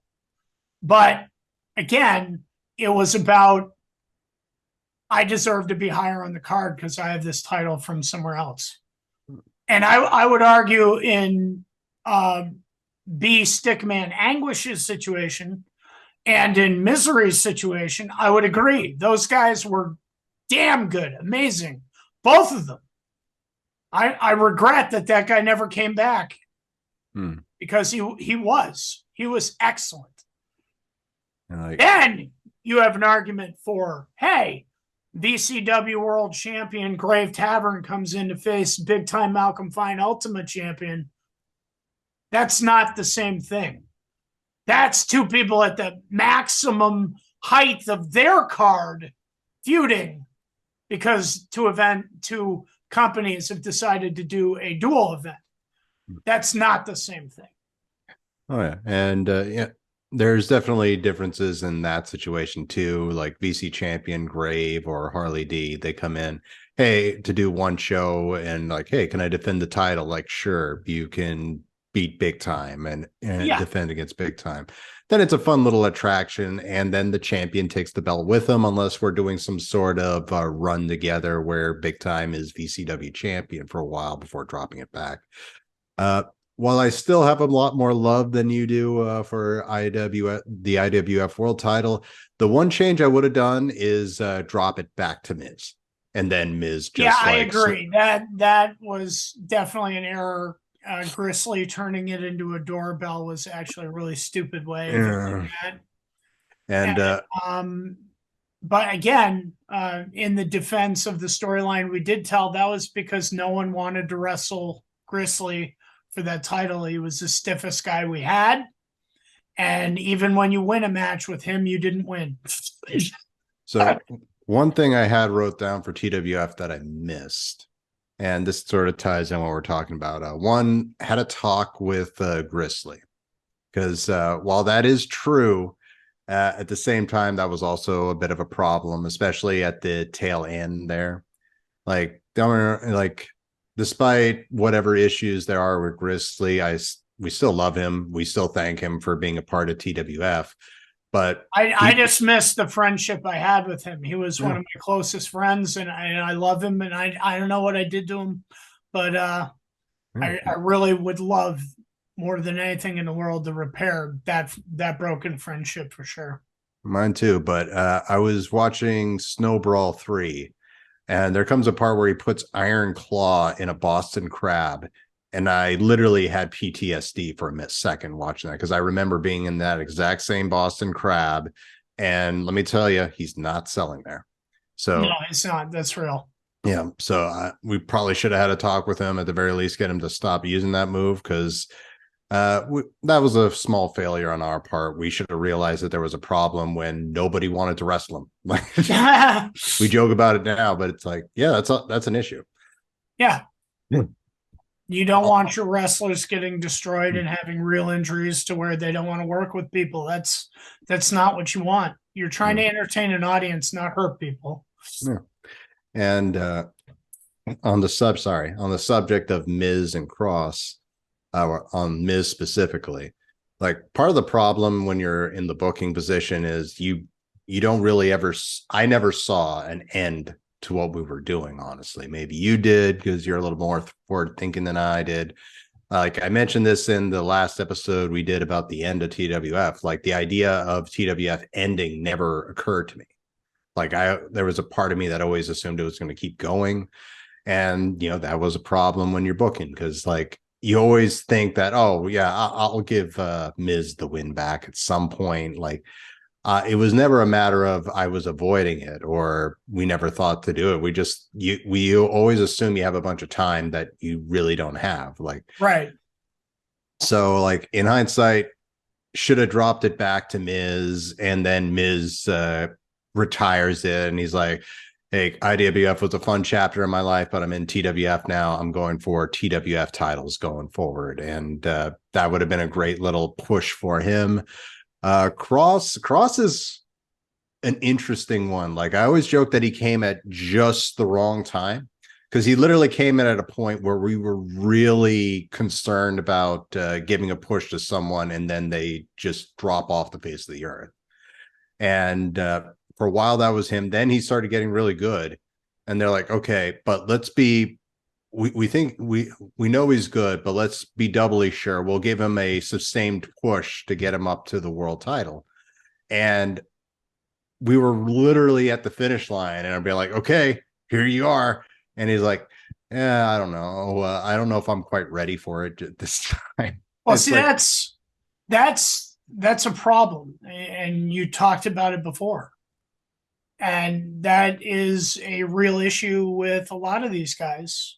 I mean, they were in high school. They were 15, 16, 17 years old. I don't know if they'd ever been in a real fight before.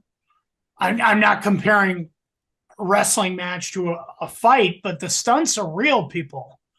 When you're thrown off the top rope in a power bomb, you're thrown off the top rope in a power bomb. Sure, it's a mattress you're landing on,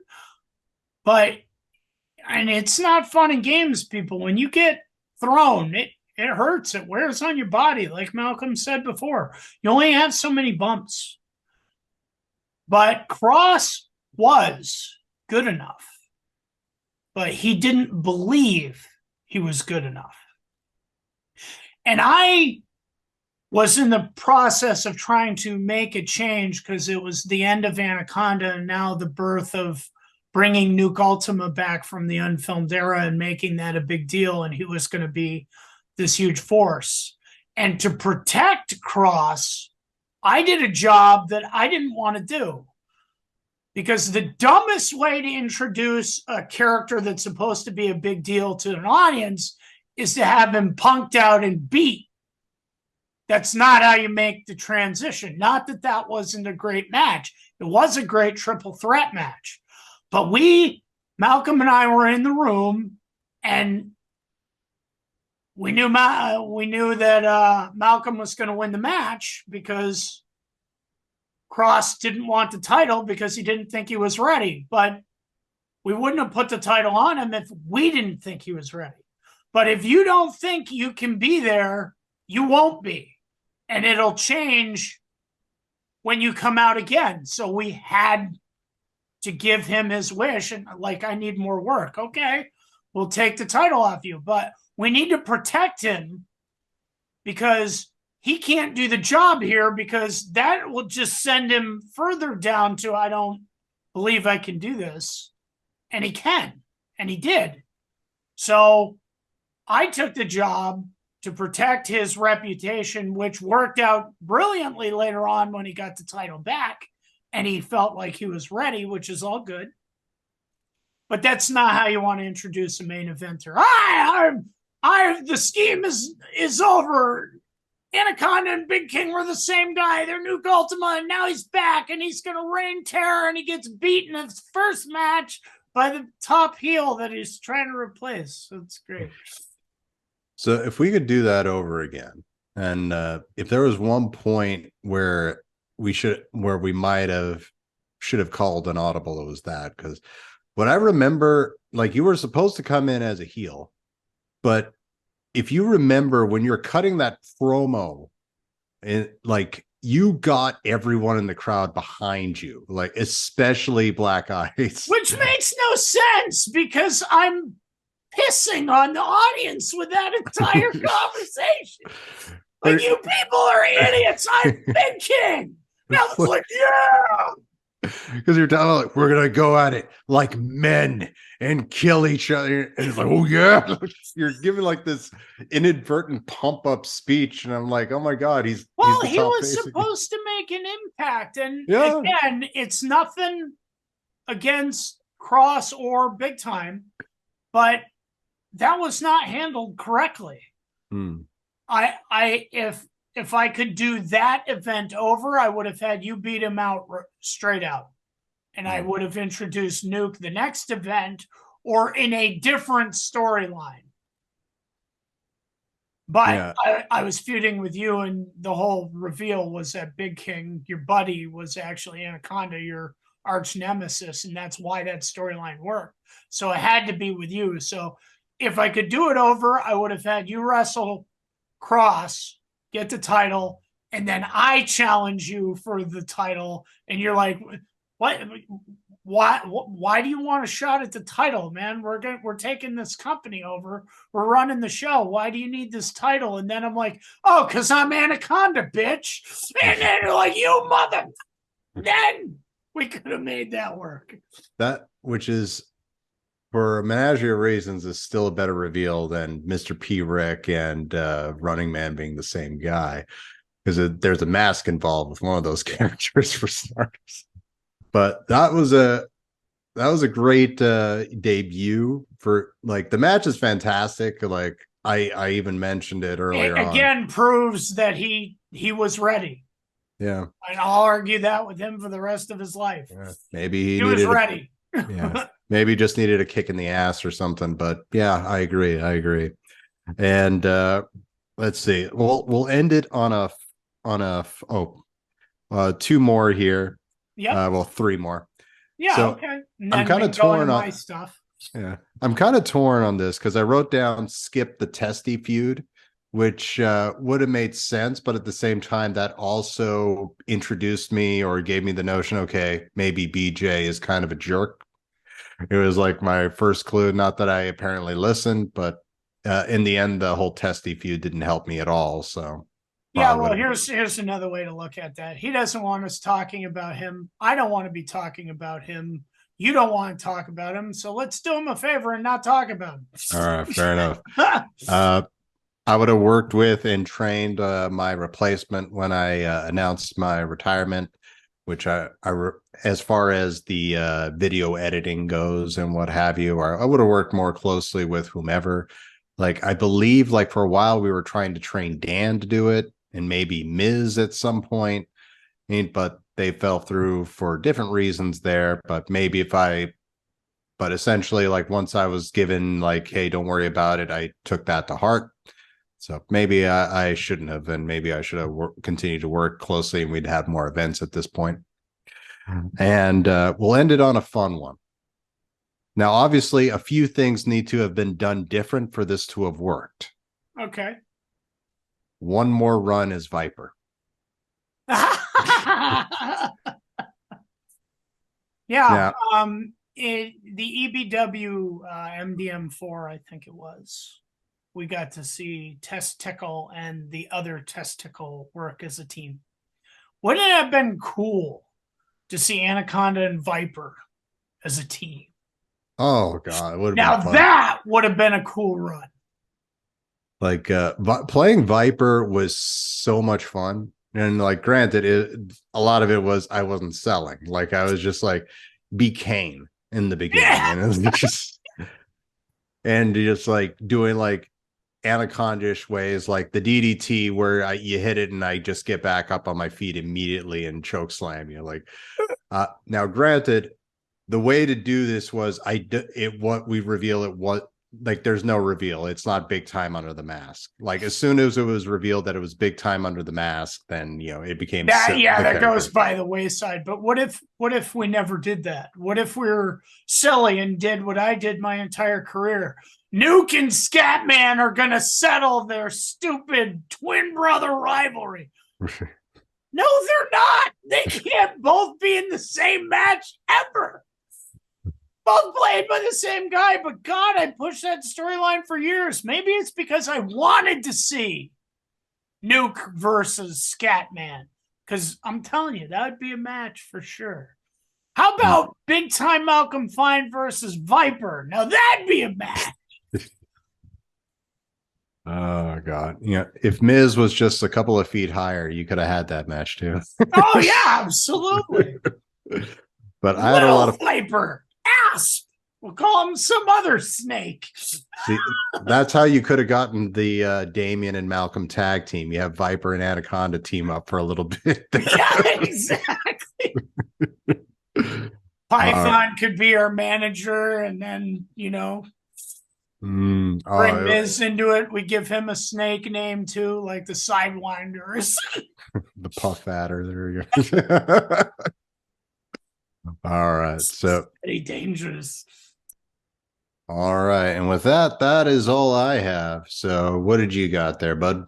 All right. So now we're going to turn it over to me. Okay. So the first thing, and I'm attacking this question from a slightly different angle than Malcolm did. I'm going to focus more on how the whole concept of what we were doing was stupid. And hold on, I don't follow me on this rabbit hole for a minute. I think we should have gotten a bank loan and bought a ring. And I see on YouTube, all these backyarders have rings now. So $4,000 isn't really that hard to come by. And if you have 12 or 13 people working part-time jobs or full-time jobs paying on it, shouldn't take you very long to get that done. So the first thing I would have done differently is I would have got us a ring. Then I would have found a way. Maybe Ben could have helped me find a low-end truck or something with a trailer. And then I would have started moving the thing around so we could actually have shows where money is generated by TWF. And then I would use that money to buy better belts. Maybe eventually one day a building. But more importantly than that, I would have wanted to have given an incentive to all of my guys to keep showing up by paying them. What a concept. I watched on YouTube videos for years after my career was over, and I watched crowd-funded Patreons and people from local areas having hundreds of people in lawn chairs paying them to watch backyard wrestling. Duh! We were popular on public access. What the were we thinking? We could have made money with this thing. If I was paying you, if I was paying every member of that locker room, I think the commitment to show up would have been a little better. I think we had a ring. Tavern would have been a little bit more invested in taking more time to really train us properly. And I think if we were moving around, not only could we have made money, but we could have wrestled safer, done more shows, and would have been a lot more fun. So those are the major changes that I would have made. Because I'm looking at the product that I see on YouTube over the last many years, and backyard wrestling hasn't gone anywhere. People are still doing it. So many pros are, don't show my backyard yard tard crap on the internet. I'm pro now. Get over yourself. You know how many pros started in backyard? What's with the chip on the shoulder? You guys saw Dan Wyman, aka Diamond Wyman, Ace Avery, and the 5 million other names he has. You saw him in his video, in the Goodbye TWF video. He said, backyard wrestling and everything Damian and Malcolm taught me got me ready for professional wrestling. And because of that, he became a professional wrestler for almost 2 years. I don't know why it didn't occur to us to make it a legitimate business and make money with it. Because every performer in TWF, TWA, IWF, even the EBW guys, all of them could perform on a level that deserves making money. And all of them have in their own companies, in their own federations, VCW, ICWF, EBW, EBW St. Albans, IWF, all these things, TWA, all these people have produced storylines and products that are much better than the people that you see on YouTube that make money and get donations on a weekly basis from the people watching their shows. It's like the biggest FU to my entire idea to do this in the first place. And I want to say to TWF right now, I'm sorry. If I could do it all over again, I would have found a way to come up with that $4,000. I would have found a way to get you a ring and a trailer, and I would have found a way to pay you guys for the stunts that you were doing, because I love you guys. You're amazing. And I think had we done that, I would have enjoyed doing shows every 2 weeks as opposed to every month. I know that probably is a lot of work, but I think if we had handled it like a business instead of a part-time gig, sure, I'm sure the people that saw as a part-time gig just wanted to hang with their friends, so maybe they would have fell by the wayside. But then again, maybe if they were getting paid, they would have come back. I don't know. There's a lot of what-if factors. But that's the one thing that I would have changed. I would have paid you guys. You should have been paid. You should have had a ring. $4,000 is not a lot of money, especially if a ton of people are paying on it all together. Like we could have got a rental and paid it off, you know, like rent a center. You want a new TV? Here you go. Here's a TV. Make your $50 payment for the next 300 years and you get a TV. We probably could have done that with a ring. And I would have spent a lot more time training. Not just the ring work and the bumping. I know Keith Be Real hated bumping. He got sick when he would do the bumping exercises. Now that I've been trained professionally, I realize there's a lot more to it than just the bumping exercises need to be worked on. There's psychology, there's promos, there's entrances, there's how you handle yourself. And we didn't do enough time in any of those things. So that I would have done differently. And as far as specific storylines and things of that nature, I would have found somebody who loves a business, like maybe Matt Starr and Randy Coffin would have been good for this. I would have got people who love wrestling, but weren't necessarily performing on the show to do the booking, or at least be involved. So we had not just wrestlers involved in those decisions. And I think that would have produced the kind of product that you people watch on YouTube that, no offense, you have ropes. I get it. I envy you. You have a ring. Our product is still better than yours. Sorry.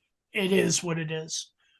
Malcolm, I, and the other people that joined us in the booking team told really, really, really amazing stories. Some of them fall flat on their face. Some of them didn't work out.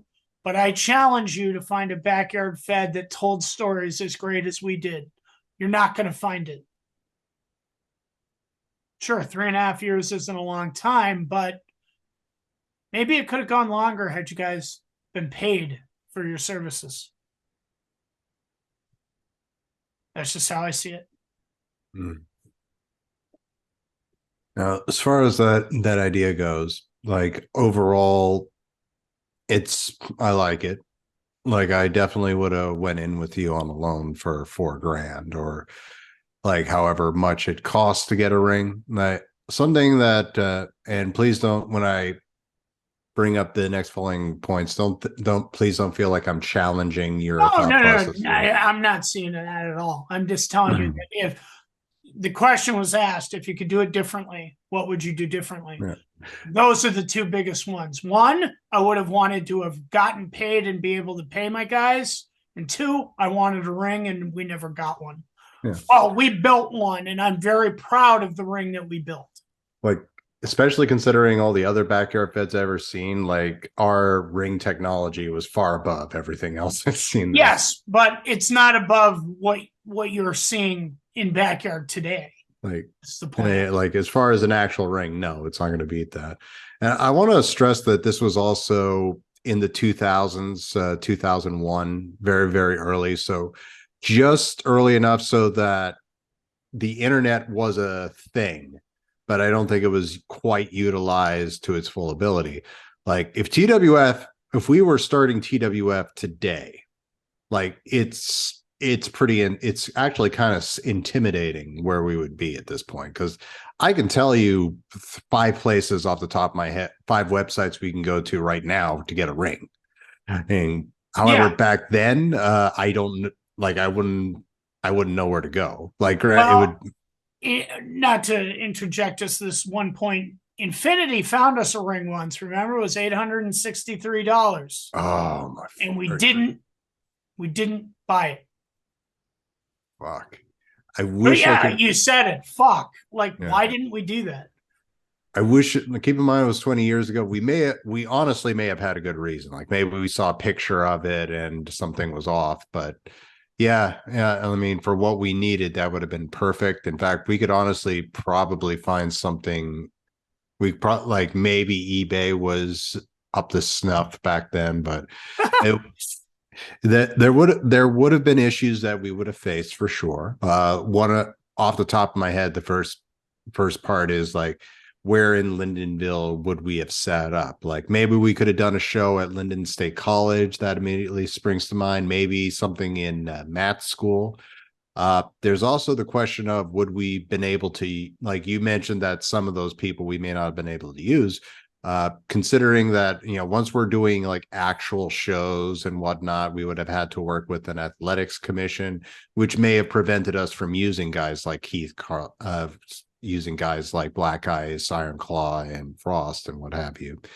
But at the same time, like if guys from EBW were enticed to come to our events just to be on TV, I can only imagine what they would have been willing to do to use an actual ring. That would have been an actual plus. Not saying that we wouldn't have felt it working with guys from EBW as opposed to guys like Frost, Black Eyes, and what have you. So we could have used them in different ways, is obviously. And as far as payment, in case any of you are wondering out there, we're not offering WWE contracts if that happens. Yeah, exactly. We're not. Like maybe you're getting like $50 to $100 a show, which is still $50 to $100 more than I work the independent circuit, and basically they pay you enough money to fill your tank to go home from where you drove to get there. And that's why you try to carpool whenever you can. You're like, there's no money in professional wrestling, but the point of paying is, if I said to Malcolm, hey, you have to come from Maine to wrestle for me, I'm going to pay you $20. Yeah. He's going to show up. And there would have been challenges that we had faced that weren't a huge concern. Like we obviously loved it when people would show up for our shows. if we have an actual ring and we are charging tickets, then suddenly attendance is a huge focus at that point. Further, there are ways around it, word of mouth. We would have had to focus more on advertising our shows, and maybe even like giving flyers to the wrestlers and say, okay, make sure you pass these out or hang it up on a bulletin board somewhere in the school or what have you. There would have been a whole set of challenges that we didn't have to worry about back when TWF was just something we did for fun and it was part-time. But it would have been an interesting challenge for sure. Like it would have been great simply to have a ring. Bouncing off the ropes would have been fun. It's not. That was my biggest challenge learning because I'd never used them before, and ropes will fuck you up. Okay. I would have felt less silly bouncing off actual. Oh yeah, instead of running to a wall, then turn around and run the other way. Yeah, I get that. Yeah, now you know the thing where like, look, oh, okay, I'm going. Like you didn't know that before. Like you do that. Shoulder block, guy falls down. You make eye contact before you run to the next part. You gotcha. Okay, here we go. That's how that communication works. Yeah, we didn't know that in TWA. And I'm sure you can attest to it. There's a difference between bumping on our mattress sandwich that we had in TWF as opposed to an actual ring, which I would say if you're in the pool, it's pretty close. Really? Because if you're in the pool, if you were outside the pool where I broke my neck, and not so much. It's like landing on hard ground. So, but in the pool, you hit and the spring goes with you, does this, so it catches you kind of like a trampoline. Still hurts because you're landing on your back, but and it's wood planks under there too. Yeah, exactly. Well, with us, it was plywood, same idea. You hit the plywood, but you're on a mattress, so the springs do this. So it's not really that different. But outside the pool, to those of you who don't know wrestling lingo, is the very center of the ring. Now I'm going to ruin kayfabe for you. When you're watching professional wrestling, all the big moves, the big stunts, they all take place at the center of the ring. Why?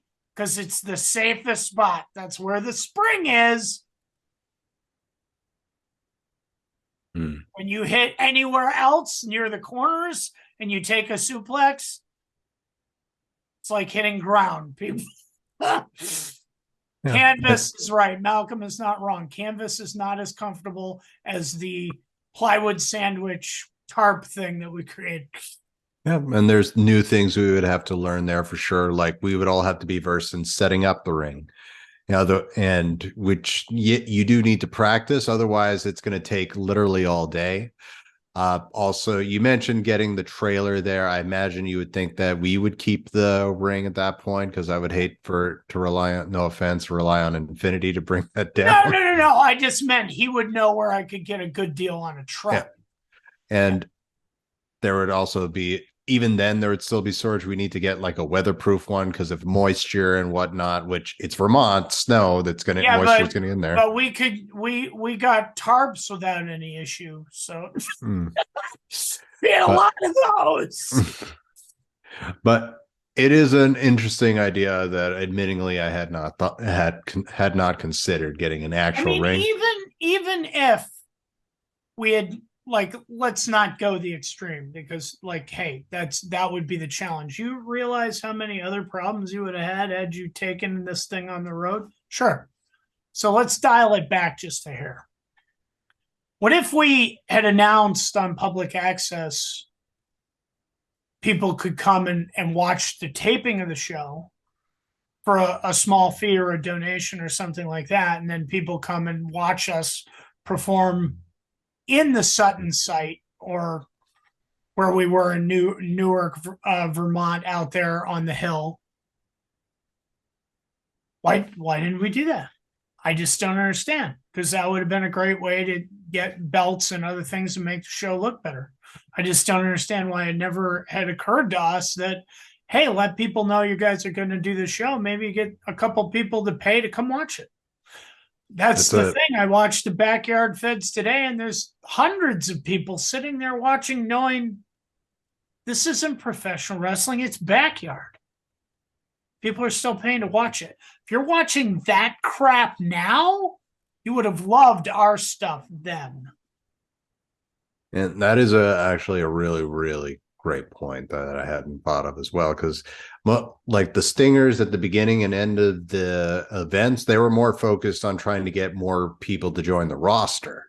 But yeah, that would have been a really simple thing saying, hey, did you enjoy the show? How would you like to watch it live? And just give like a route to go to if you wanted to watch it. Yeah, we could have got a little bit of pocket money doing that. And then we would have built more followers, and essentially we would have had, not that we didn't have people watching the show. People were coming across it on public access, and people were talking to us about it in Lyndonville, Vermont, and St. Johnsbury. People knew about the show. And I still don't understand how we aired not necessarily Greco-Roman, which has no audio, and people watched that. I edited the hell out of that so you could watch it today, and it is now watchable. Somebody was watching that 20 years ago with nothing, just the picture. Yeah, and these would have had new challenges once again. Like if we did a show and 30 additional people were going up to that attic, I assume that we would have had to have found the new place there, as Frost's mom might have had an issue there, but that's a good problem to have. Exactly, because if you have people paying you, then you can look at opportunities of where do we move this? Do we have a ring that we can move around? Does it have to stay mobile? Is there a bigger place we can do it? Whatever. But if I'm being 100% transparent, I think the reason I'm feeling this way and I'm thinking about this today is because I have the business mind that I have today. I didn't have that business mind then. I just is wasted on the young. Yeah, I wanted to wrestle, and this was my way of doing that. And thanks for that edification and tribute for my time as Anaconda. Like I can't wait to see that footage, because I don't remember a lot of it, although I do remember getting a piece of glass light bulb in my eye, and that was not fun. But that's what I would have done differently, because whether I decided to make it a serious business where the goal was to make money, that would be how I'd handle it today. But if we go back to me, the regret that I have is that we didn't have people watching the show live, and I wasn't paying my guys. And I think we could have found a way for those two things to have happened, even back then with what we had going on. It wouldn't have been much, but throw $5 at the guy who showed up is a bit different than the guy who doesn't get paid anything when he shows up. And and I agree with your thought process there. Like I can attest to it. Back then, all I was focused on was wrestling. Like and admittingly, and this is probably just to my age. I was like 18 at the time that I had joined TWF, but I was just viewing it as from a standpoint of I loved wrestling, and I wanted to do a good job as booker, and I wanted to do especially a great job as being a wrestler. That was my focus. And admittingly, I did not have the big ideas like that of like improve. Like to me, that ring was perfection. Like I thought, okay, can't get better than this. Yeah, there was at that time, no one was doing it. Yeah. No one.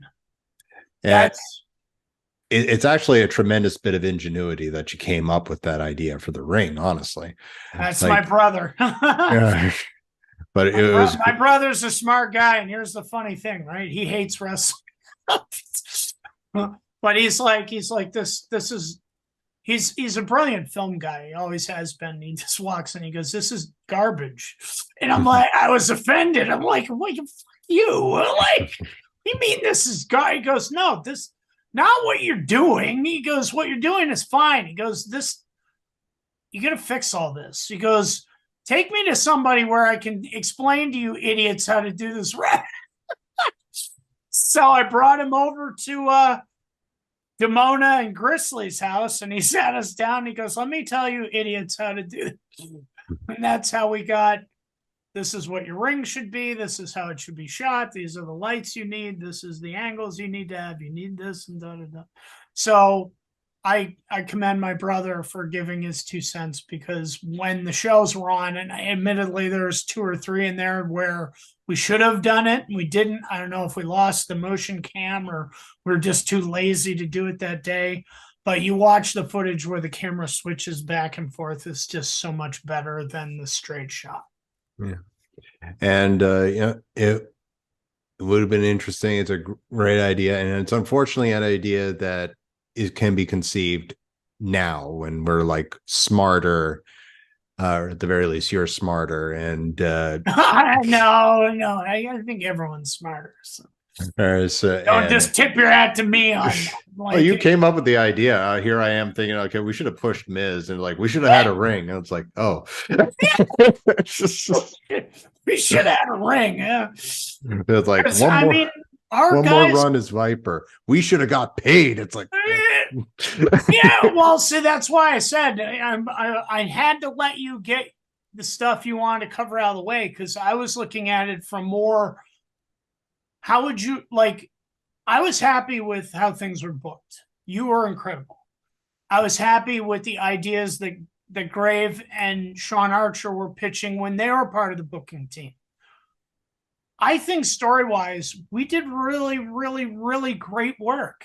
And to this day, I think we did some of the most incredible matches that you'll ever see from 20 plus years ago. But I always felt like these guys are killing themselves just so they can be on TV. That's kind of weird. And then I think it was not even 3 months ago, I saw something on my YouTube come up, and these kids became famous because they're wrestling in their basement. And then they decided to talk to a local public access television station. Then they found this ugly ring thing, and they all started wrestling in that. Before long, they raised enough money from having shows that they bought a real ring. And the owner, here's the part that's going to make you sick. You ready? You ready to get sick? The owner was 13 years old.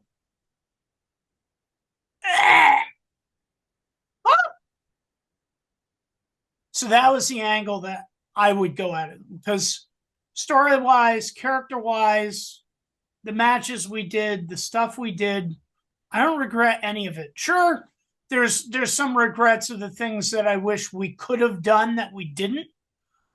But storyline-wise, I'm really happy with what we produced. But I always wanted a ring. We didn't get one. I always wanted the guys to make money, and that didn't happen. So those would definitely be the things that I would do differently. Obviously, as a business owner now, I would like to take it on the road and make it a serious thing and go at it. I did the professional wrestling promoter thing. I never had a partner like I did when I was working in Backyard. So if I had a partner like that, I think I could even today make a serious go at it. But even back then, I felt like the guys should be getting something other than being on TV, because I didn't think that was enough. So I tried to give them titles, give them time on the air to really explore the superhero or the supervillain that they were, and let them do that. But I wish I had money in my budget to pay them, because they deserved it. Whether we chose to get a real ring and take it on the road, or just get like a smaller ring and put that up in the Sutton area and just wrestle in the ring. Those are the two things that I would do differently. I would get us a ring, find a way to get us a damn ring, and then pay the guys. All right. Well, with that, there's not much else I can add on to that, but that is definitely the topper point of the conversation here. And yeah, with that, I think we've covered just about every base we could cover on it if we could do it over again. All right, so let me be the one to do this. If you like this video, please like, share, subscribe, hit the notification bell. That way you can give Malcolm and TWF some love.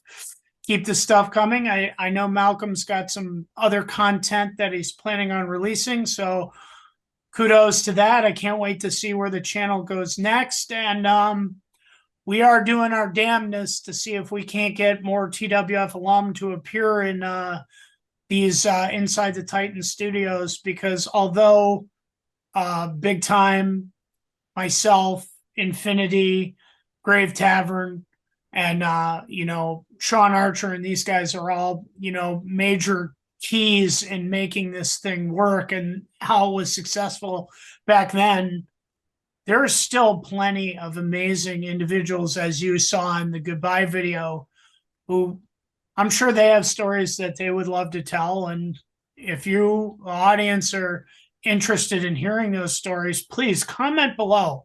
Let us know what superstars in TWA, TWF, SWS are you interested in hearing from? Let us know who you want to see on the next Inside the Titan studios, because I'm telling you, me and this guy right here, we could talk about backyard and professional wrestling till the day is long, We could talk about it forever. We have a lot of insight. Hey, we're not in WWE. We're not running the show. We don't run a big program. But what we did do, we did very well. And we have some knowledge and wisdom we'd like to share. And we love telling stories. If you guys are interested in that kind of content, let us know. Absolutely. Damian, thanks again for joining me today. Thanks for having me, Malcolm. It's been a pleasure. And thank you to all the audience members who've watched TWA, TWF, and beyond. Take care, guys. Bye.